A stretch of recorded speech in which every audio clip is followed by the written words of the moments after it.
যখন হাসনাত আব্দুল্লাহর নেতৃত্বে আওয়ামী লীগের যে বাংলাদেশে যেভাবে তারা কাজ করতেছিল সেই বিষয়ে একটা আন্দোলন হচ্ছিল, তখনই সরকার কিন্তু একটা স্টেটমেন্ট দিয়েছিল এবং সেটার সাথে ঘোষণাপত্রের বিষয়টা অ্যাটাচমেন্ট ছিল।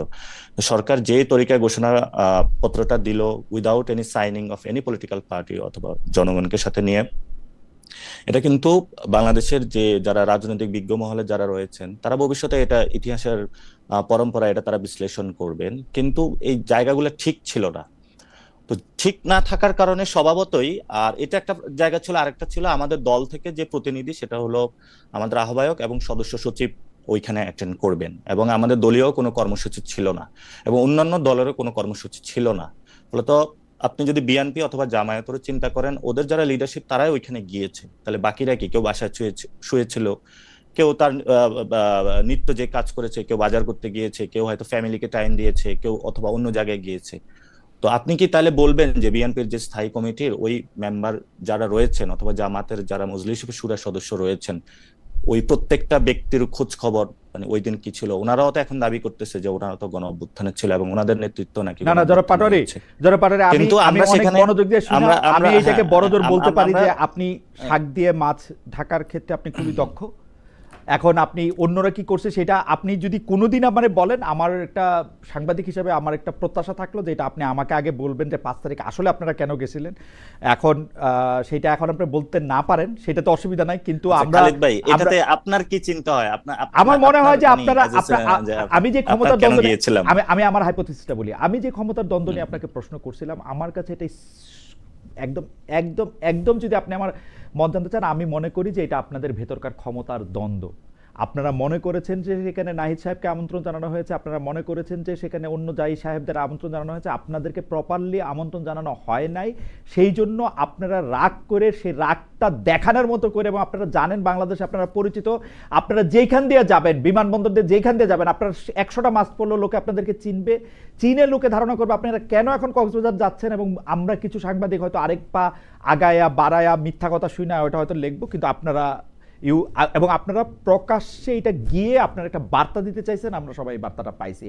ডক্টর সালাম, আমি মানে আমি না না দুঃখিত, না আমার খালিদ ভাই, আওয়াজ আমি শেষ না, শেষ আপনি শেষ আপনি শেষ বললেন করে আবার দিচ্ছি। বললেন আবার আমার হ্যাঁ, না গলার জাস্ট আওয়াজটা একটু এই বাইরে এই যাওয়াতে ডক্টর সালামের কানে মানে লাগতেছে কথা, আমি বুঝতে চাচ্ছি। না, আমি এখানে জাস্ট একটু অ্যাড করে জি দিচ্ছি। জি, এটা কোনো ক্ষমতার দ্বন্দ্ব, আপনার যে পারসেপশনটা রয়েছে এটা ভুল। এই পারসেপশনের জায়গায় আপনি সরে আসতে পারেন। এটা হ্যাঁ, ক্ষমতার দ্বন্দ্ব না আমাদের ওকে, মধ্যে এই থ্যাংক ইউ। জায়গাটায়, অর্থাৎ আমাদের ক্ষমতা নেই, দ্বন্দ্ব লিডারশিপের নেই। জায়গাটাতে আমরা যারা আছি ক্ষমতার দ্বন্দ্ব নাই আমাদের, আমরা এই জায়গাটায় মানে সবাই থ্যাংক ছাড় ইউ, দিয়ে মানে চলাফেরা খুবই করি খুবই আমরা। খুবই ভালো লাগলো শুই না। আচ্ছা, আমি একটু ডক্টর ফাহাম আব্দুল সালামের কাছে আসি, আমি আবার আসবো। জনাব নাসিরউদ্দিন পাটোয়ারি, আপনাদের নিয়ে আমাদের অনেক আগ্রহ, অনেক প্রশ্ন, কিন্তু ডক্টর ফাহাম আব্দুল সালাম, আমি একটা জিনিস নিয়ে আপনার একটু বিশ্লেষণ জানতে চাই যে এখন যে জায়গায় বাংলাদেশের রাজনীতিটা আসছে সেটা হচ্ছে অনেকটা এরকম, জাতীয় ঐক্যমত্য কমিশনে গিয়ে যে বিষয়গুলিতে সবাই একমত হয়েছে সেই একমতের কারণ নিম্নকক্ষে পিয়ারের ব্যাপারটা যে আসলে একটা খুব মানে রাজনৈতিক ননসেন্স। একটা একটা রেটরিকের অংশ, সেটা মনে হয় মোটামুটিভাবে এখন প্রতিষ্ঠিত। সুতরাং যেই জায়গায় সেটা আটকে থাকতেছে সেটা হচ্ছে যে যে যে বিষয়ে ঐক্যমত্য হবে সেই বা ঐক্যমত্য হয়েছে অলরেডি, তারা কখন সেগুলি ইমপ্লিমেন্টেড হবে? এটা কি এখন হবে, নাকি বিএনপি যেরকম বলতেছে যে সেটা মানে পরবর্তী এখন তো সরকার? হওয়ার কোনো উপায় নেই। এইটা নিয়েই কিন্তু আসলে লাগতেছে। আপনার কাছে কি মনে হয় যে এটা নিয়ে যদি একটা, যেটাকে বলে আমরা একটা অচল অবস্থা সৃষ্টি হয়, সেটার রাজনৈতিক না ফায়দা মানে কার কাছে হতে পারে? এখন তো পার্লামেন্ট নাই। এখন পার্লামেন্ট ছাড়া তো আপনি এগুলোকে কেমন করে আপনি মানে পার্লামেন্ট ছাড়া আপনি কিভাবে সংবিধানকে চেঞ্জ করবেন? আহ, মানে আহ, ইট আহ, ইজ আ এই ridiculous idea, it's a very bad precedence. না, কিন্তু পার্লামেন্ট ছাড়া তো সংবিধান চেঞ্জ হয় জনপ্রিয়ভাবে, যে যে কয়বার বাংলাদেশে জরুরি আইন হয়েছে, মার্শাল ল হয়েছে, বা একজন লোকের এগুলো জন্য ভালো আসলে জিনিস না, সংবিধান চেঞ্জ হয়েছে। এগুলো খুবই খারাপ জিনিস। হুম।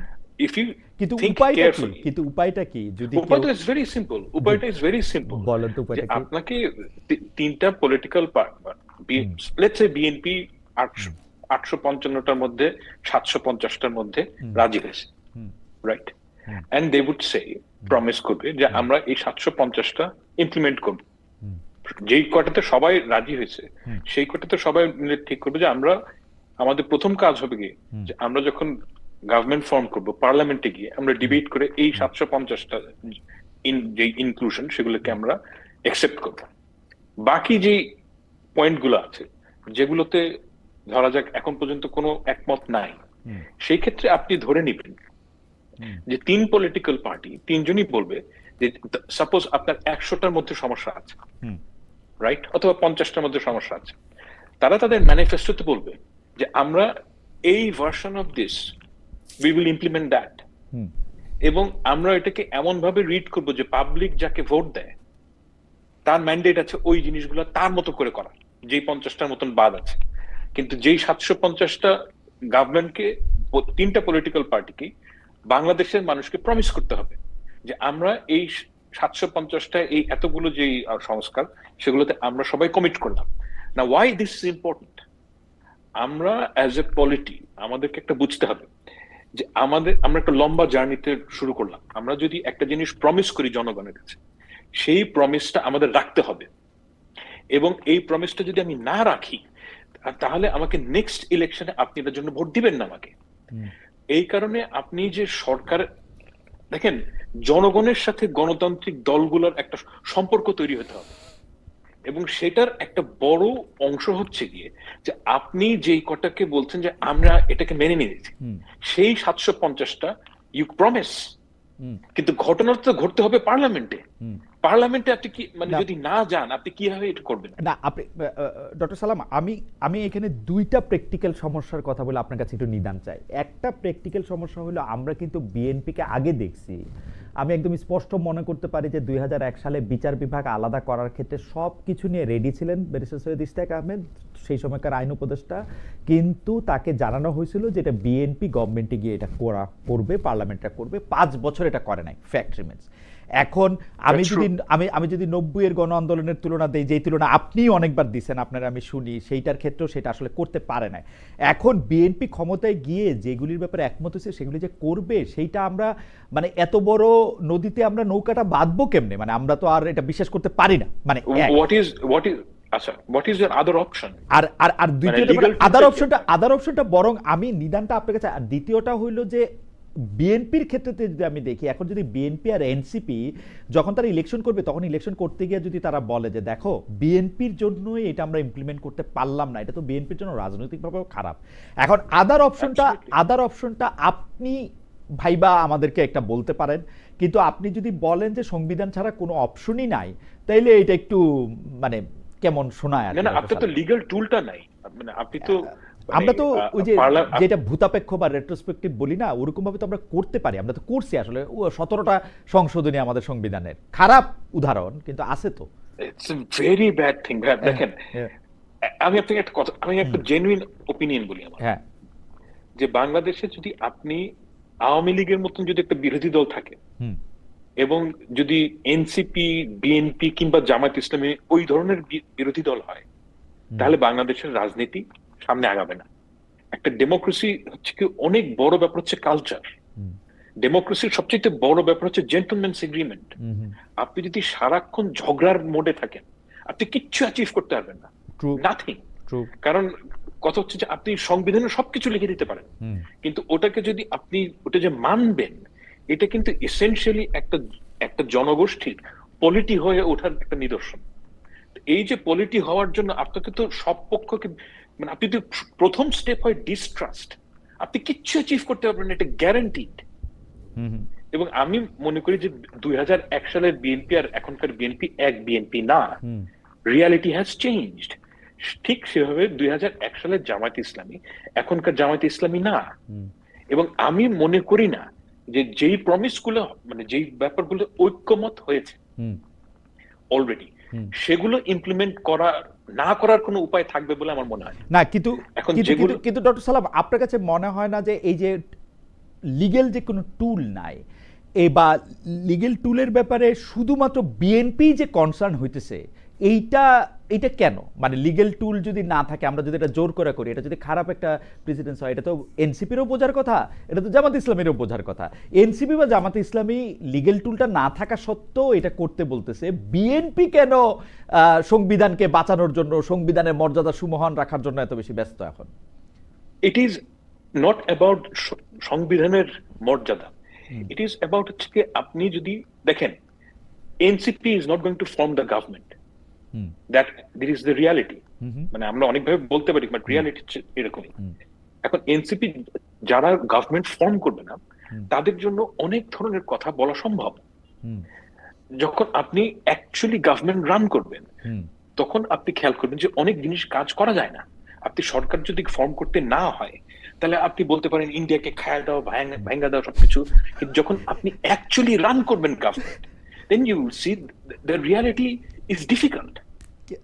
হ্যাঁ, তো আপনি বিএনপি যেহেতু মনে করছে আমরা দল ফর্ম করব, তার যে ভিশন সেটা হচ্ছে গিয়ে আমাকে নিয়মের মধ্যে থেকে চলতে হবে, এবং this is something that we should actually accept, যে আপনি যেটা নিয়মের মধ্যে থাকাটা খুব জরুরি একটা জিনিস। না ডক্টর সালাম, আমি একটু ভাঙ্গা ভাঙ্গা বলি, মানে ধরেন আপনার থেকে ধার নিয়ে বলি, আপনি 749টা বিষয়ে আপনি একমত হয়েছেন, এখন 749 বিষয়টা আপনি করবেন। এখন এইটা আপনি এনসিপি এবং জামায়াত ইসলামের দাবি কিন্তু সরল, ওরা বলতেছে যে আপনি এটা প্রমিস করেন বা এটা নিয়ে এখনই করেন। হ্যাঁ, এখন আপনি এটা প্রমিস করতেছেন যে এটা আপনি করবেন, এটা যদি এখন সংবিধানে আপনি ওরা যেমনি চাইতেছে এমনি চাইতে করতে, তারপরে গিয়ে আপনি সরকার গঠন করলেন, তারপরে এটা আপনি মাইনে নিতে আমার মনে হয় না অত বড় অসুবিধা থাকা দরকার। যতটা অসুবিধা হচ্ছে জি জি বলেন। আমি তো যতদূর জানি যে প্রমিস তারা করবে, প্রমিস, কিন্তু তারা প্রত্যেকটা প্রমিস করবে না। যেই কয়টা বিষয় তারা ঐক্যমতে পৌঁছেছে সেগুলো তারা প্রমিস করবে, এবং ওই কয়টার ব্যাপারেই কথা হইতেছে, কিন্তু ওই কয়টার ব্যাপারে না। এখন ব্যাপারটা হচ্ছে কি যে বিএনপি প্রমিস করতেছে যে এই কয়টা তারা করবে, কিন্তু তারা আবার পাশাপাশি বলতেছে আমরা ইমপ্লিমেন্ট করব নতুন সরকার আসার পরে। এইখানে আমাদের মধ্যে একটু সন্দেহ দেখা দিচ্ছে। আমরা মনে করতেছি যে there is no other way। আমি তো দেখি না যে আপনি কিভাবে কাজটা করবেন, কারণ আপনি তো পার্লামেন্ট যদি না থাকে, আমি প্রেসিডেন্সিয়াল অর্ডার দিয়ে করে নিব এটা, এখন পরে পার্লামেন্টে এটা ঠিক করে নিব, পরে পার্লামেন্টে ঠিক করে নিব। Ordinance, it's just an ordinance. হ্যাঁ, অর্ডিন্যান্স করে আমি বদলাই নিব, কি আর সংবিধান একটা বই খাতা, আমি এটা অর্ডিন্যান্স দিয়েই করে নিব, পরে গিয়ে পার্লামেন্টে এটা ঠিক করব। দেখেন, অর্ডিন্যান্সের আমি জানি না, অর্ডিন্যান্সের তো সানসেটিং হয় সম্ভবত, মানে 5 বছর 6 বছর পর। এখন যদি সানসেটিং, আমি ঠিক বাংলাদেশের সময়টা জানি না, মানে এক্স্যাক্টলি কখন সানসেটিং হয়। এখন সাপোজ আপনি একটা অর্ডিন্যান্স করলেন, আমি এটা পার্লামেন্টে মানে আপনি প্রমিসটাকে গুরুত্ব কম দিচ্ছেন as oppose to legal document. আমি ঠিক উল্টাভাবে দেখি। আমি মনে করি বাংলাদেশের জনগণকে প্রমিস করাটা, এইটার যে ওজন সেটা হচ্ছে গিয়ে একটা পিস অফ পেপারের থেকে অনেক বেশি।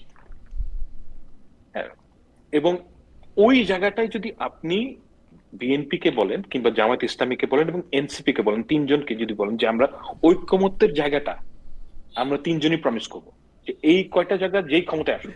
ডক্টর সালাম, আমি প্রবলেমটা কোথায় দেখি জানেন? আপনার কথা থেকে বলি, আমি প্রবলেমটা দেখি এনসিপি এবং জামাত ইসলাম কিন্তু মনে করতেছে তারা সরকার গঠন করবে না, সরকার গঠন করবে হচ্ছে বিএনপি। সেজন্য বিএনপির প্রমিসটার চেয়েও গুরুত্বপূর্ণ হচ্ছে লিগ্যাল ইনডাইটমেন্ট। এখন আপনি যদি এটা না করেন, এনসিপি এবং জামাত ইসলামের এটা ভাবার যথেষ্ট কারণ আছে।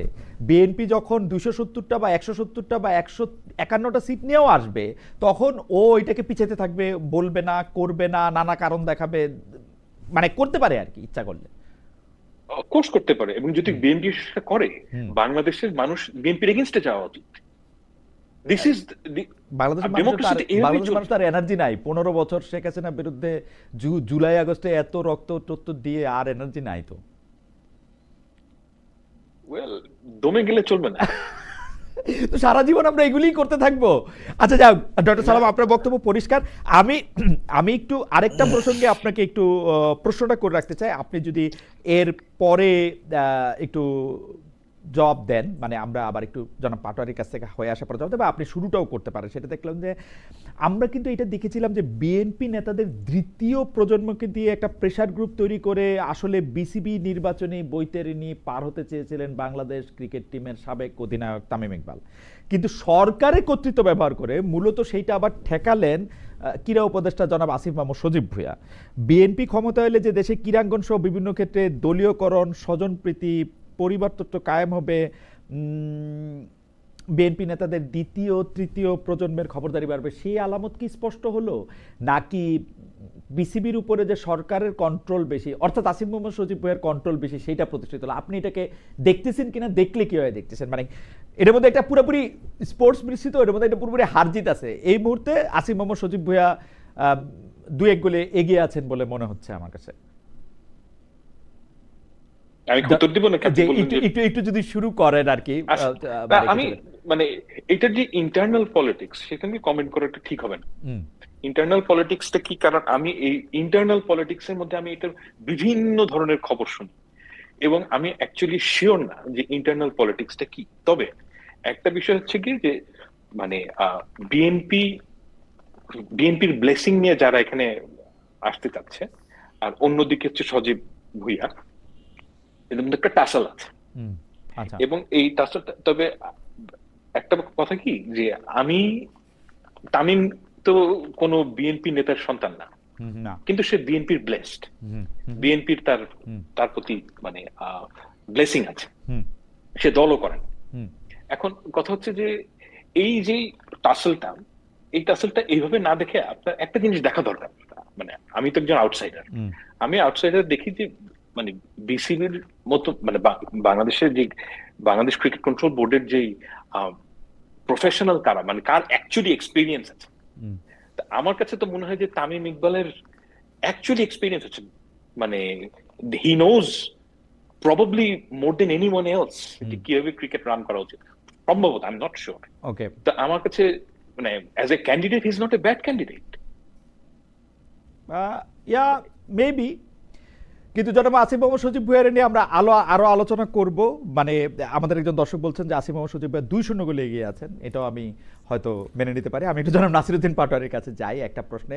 জনাব নাসিরউদ্দিন পাটোয়ারি, আপনাকে যেহেতু আজকে অনেকগুলি বিষয়ে প্রশ্ন করতে হবে, অনেকগুলি বিষয়ে প্রশ্ন করা হবে, আমাদের সবচেয়ে বেশি যেটা নিয়ে গত কিছুদিন আলোচনা হয়েছে, যেটার সাথে রাজনীতির সম্পর্ক নাই কিন্তু আপনার সম্পর্ক আছে, সেই সম্পর্কে আপনাকে একটু প্রশ্ন করি যে শোনা গেছে মানে কি, এটা একটা পত্রিকা রিপোর্টই করে ফেলেছে যে আপনি এবং আপনার এক সঙ্গী প্রফেসর আসিফ নজরুলের বাসা থেকে ছাগল নিয়ে গেছিলেন, এটাকে চুরি বলবো কিনা আমি জানি না।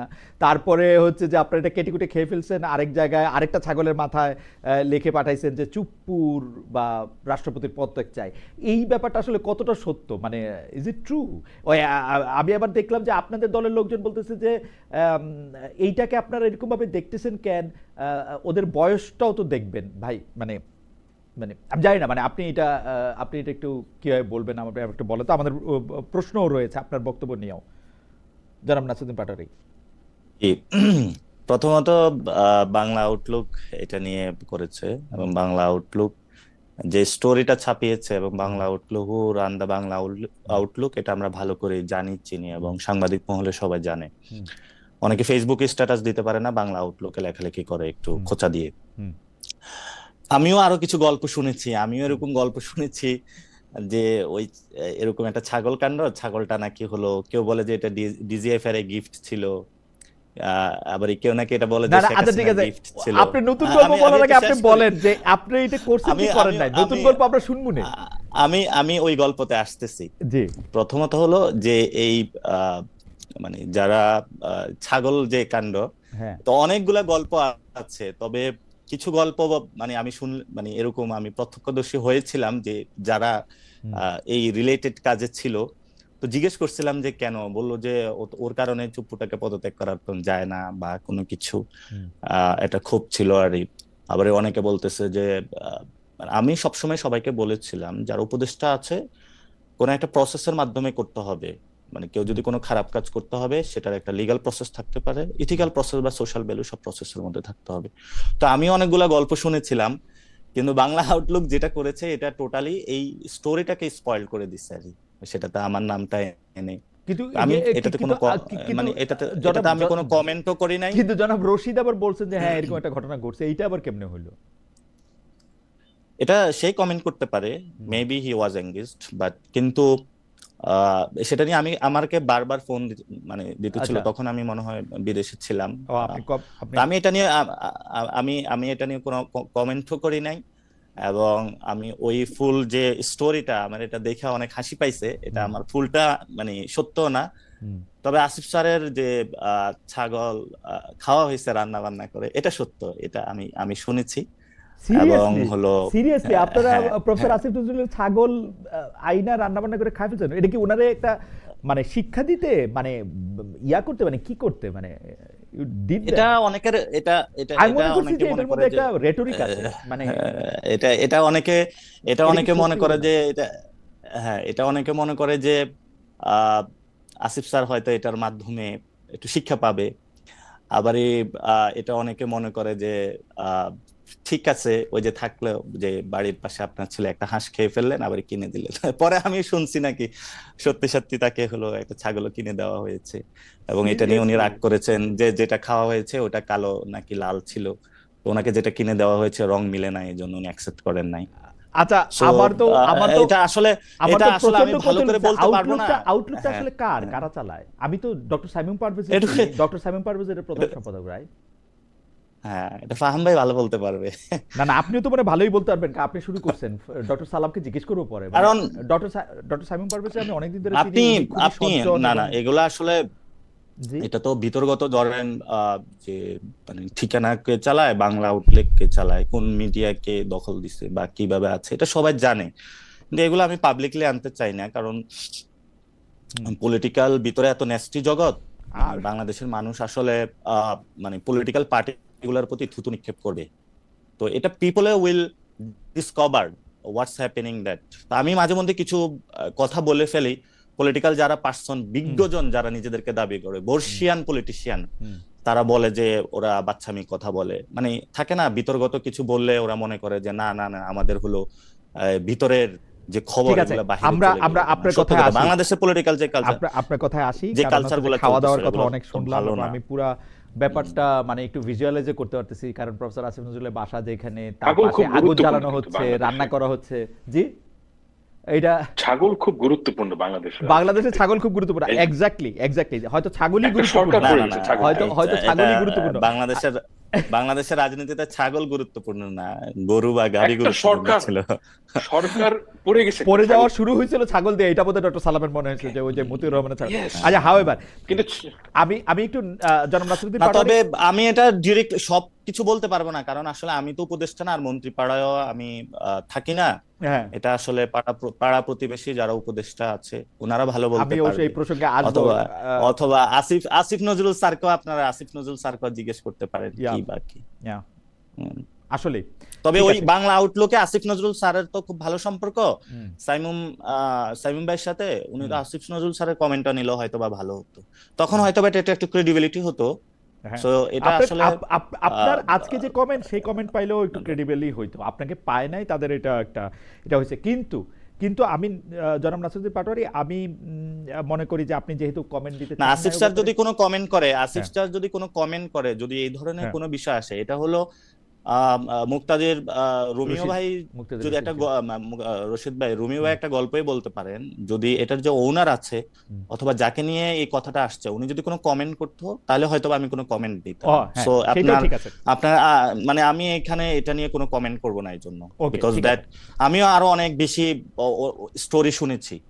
সো যখন উনি কমেন্ট আপনার করবে তখন স্টোরিগুলি আমি তো শোনা দরকার আহ, ডক্টর সালাম। আমার মনে হয় যে একটা লম্বা সময় করে জনাব পাটোয়ারির স্টোরিগুলিও শোনা দরকার, কিন্তু জনাব পাটোয়ারির বক্তব্যে আমরা থাকি, স্টোরিটা আমরা যদি সময় পাই তাহলে আমরা শুনবো না।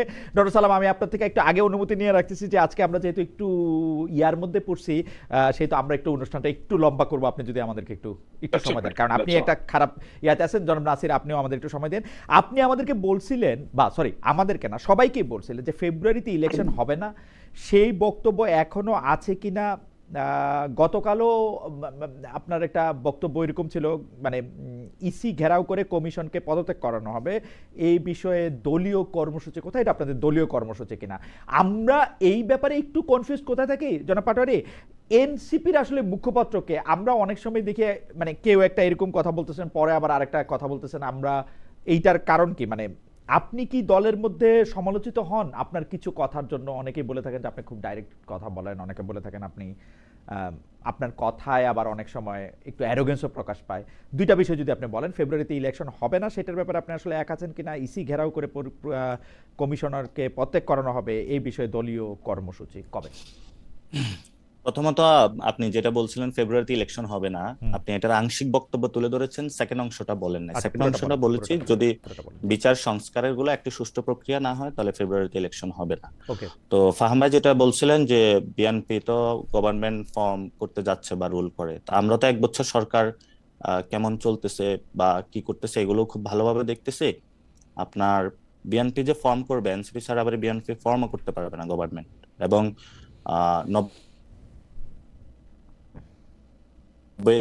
পিপল এখন একটু সন্দিহান রয়েছে যে আসলে সামনে কি করতে যাচ্ছে। তো কিছু প্র্যাকটিক্যাল অ্যাসপেক্ট বলি, এগুলা তো আপনি যেহেতু প্র্যাকটিক্যাল অ্যাসপেক্ট গুলা পেতে চাচ্ছেন, এখন যেটা জামায়াতে ইসলামী প্রভিশনাল যে কনস্টিটিউশনাল যে অর্ডার চাচ্ছে, এটা কিন্তু পিওসি বেসিক্যালি এটা পাকিস্তানে হয়েছিল।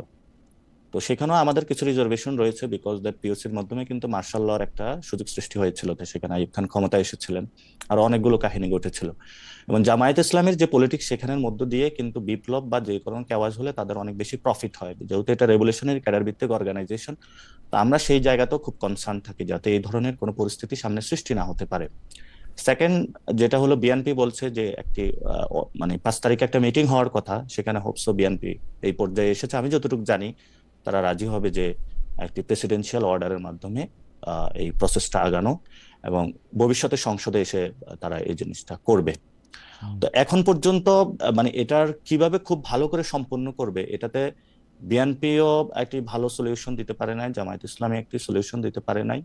আমি আলী রিয়াজ স্যার থেকে শুরু করে বাংলাদেশের মানে বিএনপির যিনি থিঙ্ক ট্যাঙ্ক হিসাবে লিগ্যাল ক্ষেত্রে ওনারা বুদ্ধি পরামর্শ নিয়ে থেকে, বোরহান স্যার, রিদওয়ান স্যার থেকে শুরু করে জামায়াত ইসলামীর যারা বুদ্ধি নিয়ে থাকে, শিশির মনির, সবাই থেকে একটু কথা বলার সুযোগ হয়েছিল। সেই জায়গা থেকে যতটুকু বুঝি ওনারা হয়তো পলিটিক্যাল কারণে এই জায়গাটা বলতেছে, কিন্তু যখন আমরা তাদের সাথে তর্ক বিতর্ক এবং আলোচনার মধ্যে যাই, আমরা যে প্রপোজিশনটা দিয়েছিলাম নিউ কনস্টিটিউশন, সেই জায়গাটা ওনারা অনেকাংশে এগ্রি বা সম্মত হয়। কারণ বাংলাদেশের সত্যিকার অর্থে যদি আমরা ডেমোক্রেটাইজেশন এবং আমাদের অতীতের যে ইনস্টিটিউশনালের যে ভেঙে পড়া দুরবস্থা থেকে বেরোয় আসতে চাই, সেই জায়গা থেকে। ফাহাম ভাই একটি কথা বলেছিলেন একটু আগে, আমি ফাহাম ভাইকে খুবই সম্মান করি, যে বলেছিলেন নিয়মের মধ্যে থাকতে থাকতে চান। তাহলে এই গণঅভ্যুত্থানকে পিপলকে আপনি ওয়েলকাম জানাইছেন নাকি জানান না? তাহলে আপনি নিয়মের মধ্যে থেকেই 5 বছর পরে যে ইলেকশনটা হবে সেই ইলেকশনের প্রসেসের মধ্যেই আপনি শেখ হাসিনাকে বিদায় করতেন। এবং গত 3টে ইলেকশনে আপনার এত ভোট ব্যাংক থাকা সত্ত্বেও আপনি নিয়মের মধ্যে থেকেই শেখ হাসিনাকে আপনি বিদায় করতে পারেন না, মানে এবং শেখ হাসিনা হলো নিয়ম ক্রস করে ফেলছে। মানে তো আমি যে এজেন্সটা বলতে চাচ্ছি, আপনি কোশ্চেনটা করেছিলেন যে জি জি। ফেব্রুয়ারিতে ইলেকশন হবে কিনা। হুম। সো আমরা যদি লিগ্যাল পার্সপেক্টিভ ওয়েতে দেখি, বাংলাদেশ 5 অগাস্টে গত বছরের যে জায়গাটা ছিল এখনো কিন্তু ওই জায়গাটা রয়ে গিয়েছে। এখনো 106 এর নিয়মের ব্যত্যয়ের করেই তো এই কাজগুলো এখন হচ্ছে, এবং সংবিধানের অধিকাংশ জায়গাটাই কিন্তু হলো অলরেডি এটা আছে নাকি নাই। কোনো কাজ সংবিধানের অধীনে হয়, কোনো কাজ সংবিধানের অধীনে হয় না, এবং বিএনপি ওই কাজগুলোতে সন্তুষ্ট না, কিন্তু রয়েছে। কিন্তু তাহলে কিন্তু আপনি জনাব নাসিরউদ্দিন আপনি পাটোয়ারি, যদি আমি একটা জিনিস বুঝছি, আপনারা তো সংবিধানটারই ছুঁড়ে ফেলা দিতে চাইতেছেন বা সংবিধানটারে আপনারা মানতে চাইতেছেন, তো সেই সংবিধানে এটা সংযুক্ত হোক এইটারই আপনারা এত বেশি গুরুত্ব কেন দিচ্ছেন? ডক্টর সালাম কিন্তু বলতেছিলেন যে এইটা নিয়মের বাইরে গিয়ে উনি বলতেছেন যে সংবিধানের চেয়েও কিন্তু এই আন্দোলন, এই অভ্যুত্থান, এই প্রমিস পোস্ট 5 আগস্ট অনেক বেশি গুরুত্বপূর্ণ, কিন্তু আপনারা সেই সংবিধানটার মধ্যে এটা চাইতেছেন কেন, যে সংবিধানটা আপনারা না, ফালা আমরা দিতে তো চান? আপনি হয়তো মিস করেছেন, আমাদের জি। প্রস্তাবনাটা ছিল গণপরিষদ। আমরা তো এই সংবিধানের না না, মধ্যে থেকে করতে গণপরিষদ চাই না, না। মানে এই যে এখন ইমপ্লিমেন্টেশনটা কখন হবে সেইটা আপনারা প্রেসিডেন্সিয়াল অর্ডার করেই কেন এটা চাইতেছেন, মানে কারণটা কি? আমরা তো প্রেসিডেন্সিয়াল অর্ডারের কথা বলি নাই, আমরা তো আপনারা বলেছি নিউ কনস্টিটিউশনের মধ্য দিয়েই হোক, নিউ মানে কনস্টিটিউশনের মধ্যে দেওয়া সবকিছু। হোক। জি, আমরা তো গণপরিষদের কথা আপনারা বলে নতুন আসছি। করে এখন মানে গণপরিষদের কথা বলতেছেন যে গণপরিষদ করে হোক। এটা আমরা নতুন করে না, এটা এটা না না, আমরা বুঝতে এই যে পারতেছি, মানে কনসেনসাস কমিশনে আমরা জি। যে প্রস্তাবনাটা দিয়েছিলাম, হুম, সেটার মধ্যে আমরা গণপরিষদ একদম সংবিধান ছুঁড়ে ফেলে দিয়ে হুম। নতুন করে সবকিছু রিস্টার্ট করার কথা বলেছিলাম। আ, এখন যেটা হতে যাচ্ছে, এখন আমি যতটুকু কথা শুনেছি যে তারা একটি প্রেসিডেন্সিয়াল অর্ডার করবে এবং ইলেকশনের সময় গণভোটের একটা প্রস্তাবনা নিয়ে আসতে চাচ্ছে। সেখানেও পিপলস উইলে থাকতে পারে, অর্থাৎ না তারা গণপরিষদ, না তারা অ্যামেন্ডমেন্ট। কারণ বিএনপির যে আপনি কথাটা বলেছিল আমরা সেখানে অবজেকশন দিয়েছিলাম, কারণ মানে আচ্ছা, সংবিধানের আমার একটা বেসিক ছোট যে প্রশ্ন, স্ট্রাকচার আমার একটা সেটাই ছোট চেঞ্জ প্রশ্ন, হয়ে গেছে। আমার মানে আপনারা যদি গণপরিষদের নির্বাচন চান বা গণপরিষদটাই যদি আপনারা চান, তাহলে বর্তমান যে সংবিধান আছে সেইটা কতদিন পর্যন্ত অ্যাক্টিভ থাকবে, নতুন একটা সংবিধান না হওয়া পর্যন্ত? গণপরিষদ যখন আমরা বলি তখন যখন গণ অভ্যুত্থানটা হয়ে গেছে পিপলস উইলের মধ্য দিয়ে, তখনই তো সব সংবিধানটা বাতিল হয়ে বাতিল গিয়েছিল। হয়ে গেছে তো। কিন্তু তাহলে এখন আপনি জি, বাতিল হয়ে এখন গেছে। আপনি বিচার কাজ, বাংলাদেশ সরকারের কাজ, সেটা কি দিয়ে চালাতেছেন তাহলে? এটা তো আমরা অনেক আগ থেকে বলে আসছি যে একটি যদি ঘোষণাপত্র হতো অথবা একটি পেপার হতো যেটা সবার মধ্য দিয়ে ওকে, এবং আহ, সেটার মধ্য দিয়ে বাংলাদেশ পরিচালনাটা হলে ভালো হতো। এখান তো আমরা তো আমাদের জায়গা থেকে সরি নাই, আচ্ছা এবং আচ্ছা, আমরা বুঝতে সে পারছি, বিষয়ে কিন্তু বলে আপনারা আসছি জায়গা থেকে সরেন সেটাতে নাই, কিন্তু আপনারা মানে আচ্ছা যাই হোক, আমি এটা নিয়ে আর আপনার সাথে বিস্তারিত কথা নিশ্চয়ই আরেকদিন বলবো। আমি আপনাকে আপনার দুটা কথা বা আপনাদের দলের দুইটা কথা একটু স্মরণ করে দিতে চাই। যে আপনাদের দলের একজন নেতা সামান্তা শারমিন, তিনি খুব যুগান্তরকে বলেছেন যে নির্বাচনের আগে বিশেষ প্রকল্প ফাঁস করা হবে। আপনার কাছ থেকে আমরা একটু জানতে চাইবো যে সেই বিশেষ প্রকল্পটা আসে কি। আপনারকে আমরা কোট করছি, যেখানে আপনি বলতেছেন যে বেশ কয়েকজন উপদেষ্টা দুর্নীতিতে জড়িয়েছে, অনেকের আত্মীয় স্বজনের খবর আমরা পাচ্ছি, উপদেষ্টাদের কে কে দুর্নীতির সাথে যুক্ত হয়েছে তা জনগণের সামনে প্রকাশ করবে এনসিপি। এগুলি এনসিপির নিজস্ব, মানে আপনাদের নিজস্ব, আপনারা যারা এনসিপির নেতা আছেন তাদের নিজস্ব ভাবনা নাকি এনসিপির দলীয় ভাবনা, এইটা একটু আমরা আপনার কাছ থেকে শুনবো। কিন্তু আমরা একটু ডক্টর সালামকে শুনে আসি। ডক্টর সালাম, দুইটা বিষয়, একটা হচ্ছে যে এইটা ঠিক যে বিপ্লব নিয়ম মেনে হয় নাই, গণ অভ্যুত্থান নিয়ম মেনে হয় নাই, তারপরেই তো সংবিধান এটা হয়ে গেছে, আমরা সংবিধানকে এরকম করে রক্ষা করতে চাইতেছি কেন, প্রমিসের থেকে এইটার বেশি এটা গুরুত্বপূর্ণ, এই বিষয়টা থেকে আপনি একটু বলবেন। আরেকটা জিনিস হচ্ছে, আমাদের প্রশ্নটা কিন্তু একটু পরে বলি, এইটা আপনারটা যদি একটু আপনি শুনে নিই, আমাদের অরিজিনাল প্রশ্ন ছিল। জি আচ্ছা, আমি একটু উত্তর দিই। জি জি পাটোয়ারি আমাকে একটা প্রশ্ন করলেন, জি সেটা হচ্ছে কি যে বিএনপি তো গত 3টা নির্বাচন করতে পারেনি, আওয়ামী লীগের যে গণ অভ্যুত্থানের তো আইন মেনে হয়নি। It's true. কারণ হচ্ছে গিয়ে যে আমরা যখন শেখ হাসিনা হচ্ছে গিয়ে অসুর, শেখ হাসিনা যেই কাজটা করছে সেটা হচ্ছে গিয়ে যে সে প্রত্যেকটা নিয়ম ভেঙে ফেলছে। এখন আপনি যখন মানুষকে ইলেকশন করতে দিচ্ছেন না, তখন আপনাকে উৎখাত করা ছাড়া কোনো উপায় নেই। এবং আলটিমেটলি পুরো বাংলাদেশ সেই উৎখাত করার পর্যায়ে যখন গ্রাজুয়েট করছে, তখন হাসিনা হেলিকপ্টার করে পালায় গেছে। এটা হচ্ছে গিয়ে রিয়ালিটি। এখন পালায় যাওয়ার পরের যে রিয়ালিটি, সেটা হচ্ছে কি আপনি তখন ওই মোডে সারা জীবন থাকতে পারবেন না। You have to promise to a new democratic system, এবং সেই সিস্টেমের জন্য আপনাকে অবশ্যই একটা এমন একটা জায়গা, একটা নিয়মের মধ্যে আপনাকে কমিট করতে হবে। এখন আপনার যে প্রশ্ন যে এই কমিট করার ক্ষেত্রে এনসিপি যে গণপরিষদের কথা বলছেন, তারপর জামাত ইসলামী যে পিআর এর কথা বলছেন, এগুলো দেখেন আমি মনে করি যে ট্যাকটিক্স, নাথিং এলস। এগুলো একটা টিকবে না, এবং দিস আর আনঅ্যাচিভেবল থিং। দুটোর একটা ভিন্ন ভিন্ন কারণে দুটোই ফেল করবে। এবং আমার কাছে মনে হচ্ছে এই কাজগুলো করে কোনো লাভ নাই। বাংলাদেশের মানুষের এখন যে সমস্যা, সেটা রাজনৈতিক সমস্যা না। আমাদের দেশের মানুষরা যদি রাস্তাঘাটে গিয়ে যে কোনো লোককে জিজ্ঞেস করেন, তার যে রিয়েল লাইফের যে প্রবলেম, সেটা হচ্ছে কি ল এন্ড অর্ডার খুব খারাপ। বাংলাদেশের ইকোনমিক রিকভারি যথেষ্ট স্পিডি হচ্ছে না, কোনো জব নাই।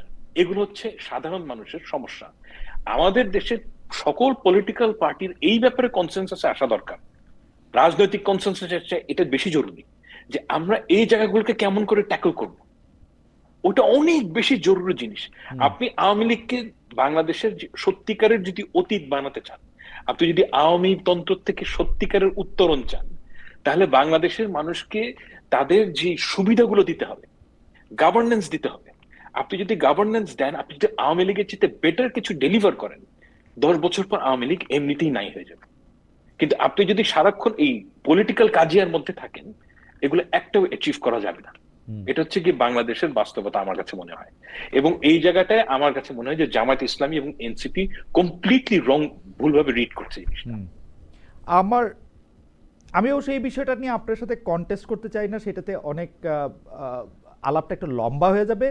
কিন্তু আপনি যেভাবে বিষয়টা দেখতেছেন, সেটা কি আপনার কাছে মনে হয় যে এইভাবেই আসলে যারা গণ অভ্যুত্থানের নেতৃত্ব দিয়েছে, অর্থাৎ এই ক্ষেত্রে যদি আমরা এনসিপিকে ধরি, জামায়াত এবং বিএনপিকে যদি ধরি যে তারা পাশে ছিল, তাহলে এনসিপিরও কি আসলে এইভাবেই চিন্তা করা উচিত যে কোথাও গিয়ে থামাটা এইখানেই থামতে হবে, যেই সংবিধানটাকে সাথে করে নিয়ে সাবেক সরকার অনেক বেশি টাইরান্ট হয়ে উঠছিল, সেই সংবিধানটার মতো করেই নিয়ম কানুন আইনি বৈধতা সবগুলি ঠিক রেখে চলতে হবে, এটা কি তাদেরও মানতেই হবে? মানে তাদের কাছে কি আরো কোনো অপশন নাই?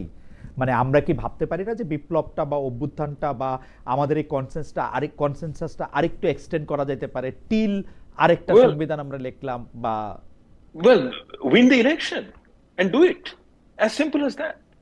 ওকে আপনার যদি মনে হয় জামাত ইসলাম এবং এনসিপি যদি মনে করে যে আমাদের একটা এক্সট্রা রাইট আছে কিংবা আমাদের এক্সট্রা কোনো অবদান আছে, please win the election and do all the changes that you want, as simple as that.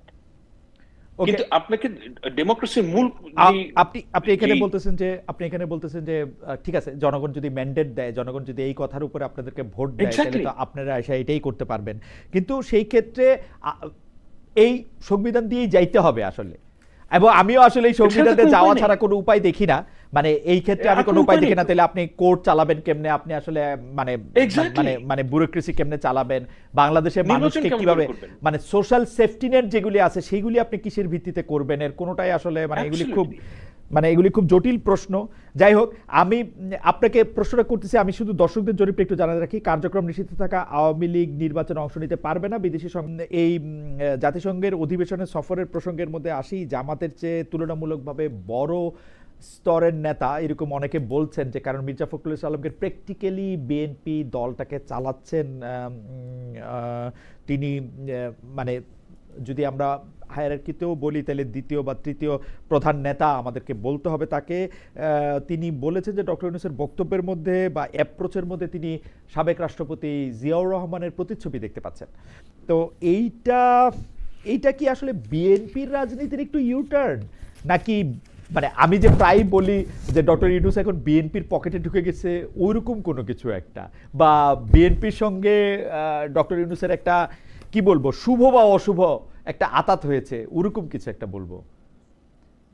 না, আমি এভাবে দেখি না জিনিসটাকে। আচ্ছা, আমি আপনি যেহেতু প্রশ্নটা করলেন এবং যাকে নিয়ে না কারণ হচ্ছে কি, 2-3 মাস আগে আমরা দেখছি যে বিএনপির উপরে অনেকটা রাগ করে এনসিপির ডাইকা ডক্টর ইউনূস পদ ছেড়ে দিতে চাইছিলেন। সত্যি সত্যি নাহিদ আসিফরা গিয়া বুঝায়া উনাকে রাখছে কোনো মতে। দেখেন, আপনি আমাকে এমন একটা প্রশ্ন করেছেন যে এই প্রশ্নের উত্তর দিলে আমার কিছু ব্যক্তিগত অভিজ্ঞতার কথা না বললেই। আচ্ছা বলেন একটু ব্যক্তিগত অভিজ্ঞতা, আমরা একটু শুনি। ব্যক্তিগত অভিজ্ঞতা, আমি যেটা দেখেছি যে যার সম্বন্ধে আপনি কথাটা বলছেন, উনি তো আসলে, আমি তাকে অনেকদিন ধরেই চিনি, উনি স্টেটসম্যানশিপ এটা খুব পছন্দ করেন। বুঝেন না, উনি যেটা বোঝেন সেটা হচ্ছে গিয়ে বাংলাদেশের মানুষের জন্য কি ভালো, এবং উনি ওনার স্ট্যান্ড পয়েন্ট থেকে যেটা দেখেছেন সেটা হচ্ছে যে উনি কমপ্লিটলি একজন ডেমোক্রেট, ভেরি কমিটেড ডেমোক্রেট, এবং উনি মনে করেন যে ডেমোক্রেসির যে ট্রানজিশন এটা খুবই খুবই গুরুত্বপূর্ণ, perhaps the number one is to. এই ব্যাপারে তার সাথে আমার একমত না। আমার কাছে মনে হয় যে ব্যক্তিগতভাবে আমি মনে করি যে বাংলাদেশের ইকোনমিক রিকভারি এর চেয়ে গুরুত্বপূর্ণ বিষয়। যাই হোক, সেটা ভিন্ন বিষয়। তো এখন উনি যে ডেমোক্রেসি যে ট্রানজিশনটাকে ইম্পর্টেন্ট মনে করেন, সেটার প্রতি ইউনূস সাহেবের যে কমিটমেন্ট, সেটা দেখে উনি তাকে জিয়াউর রহমান সাহেবের সাথে কম্পেয়ার করেছেন বলে আমার ধারণা।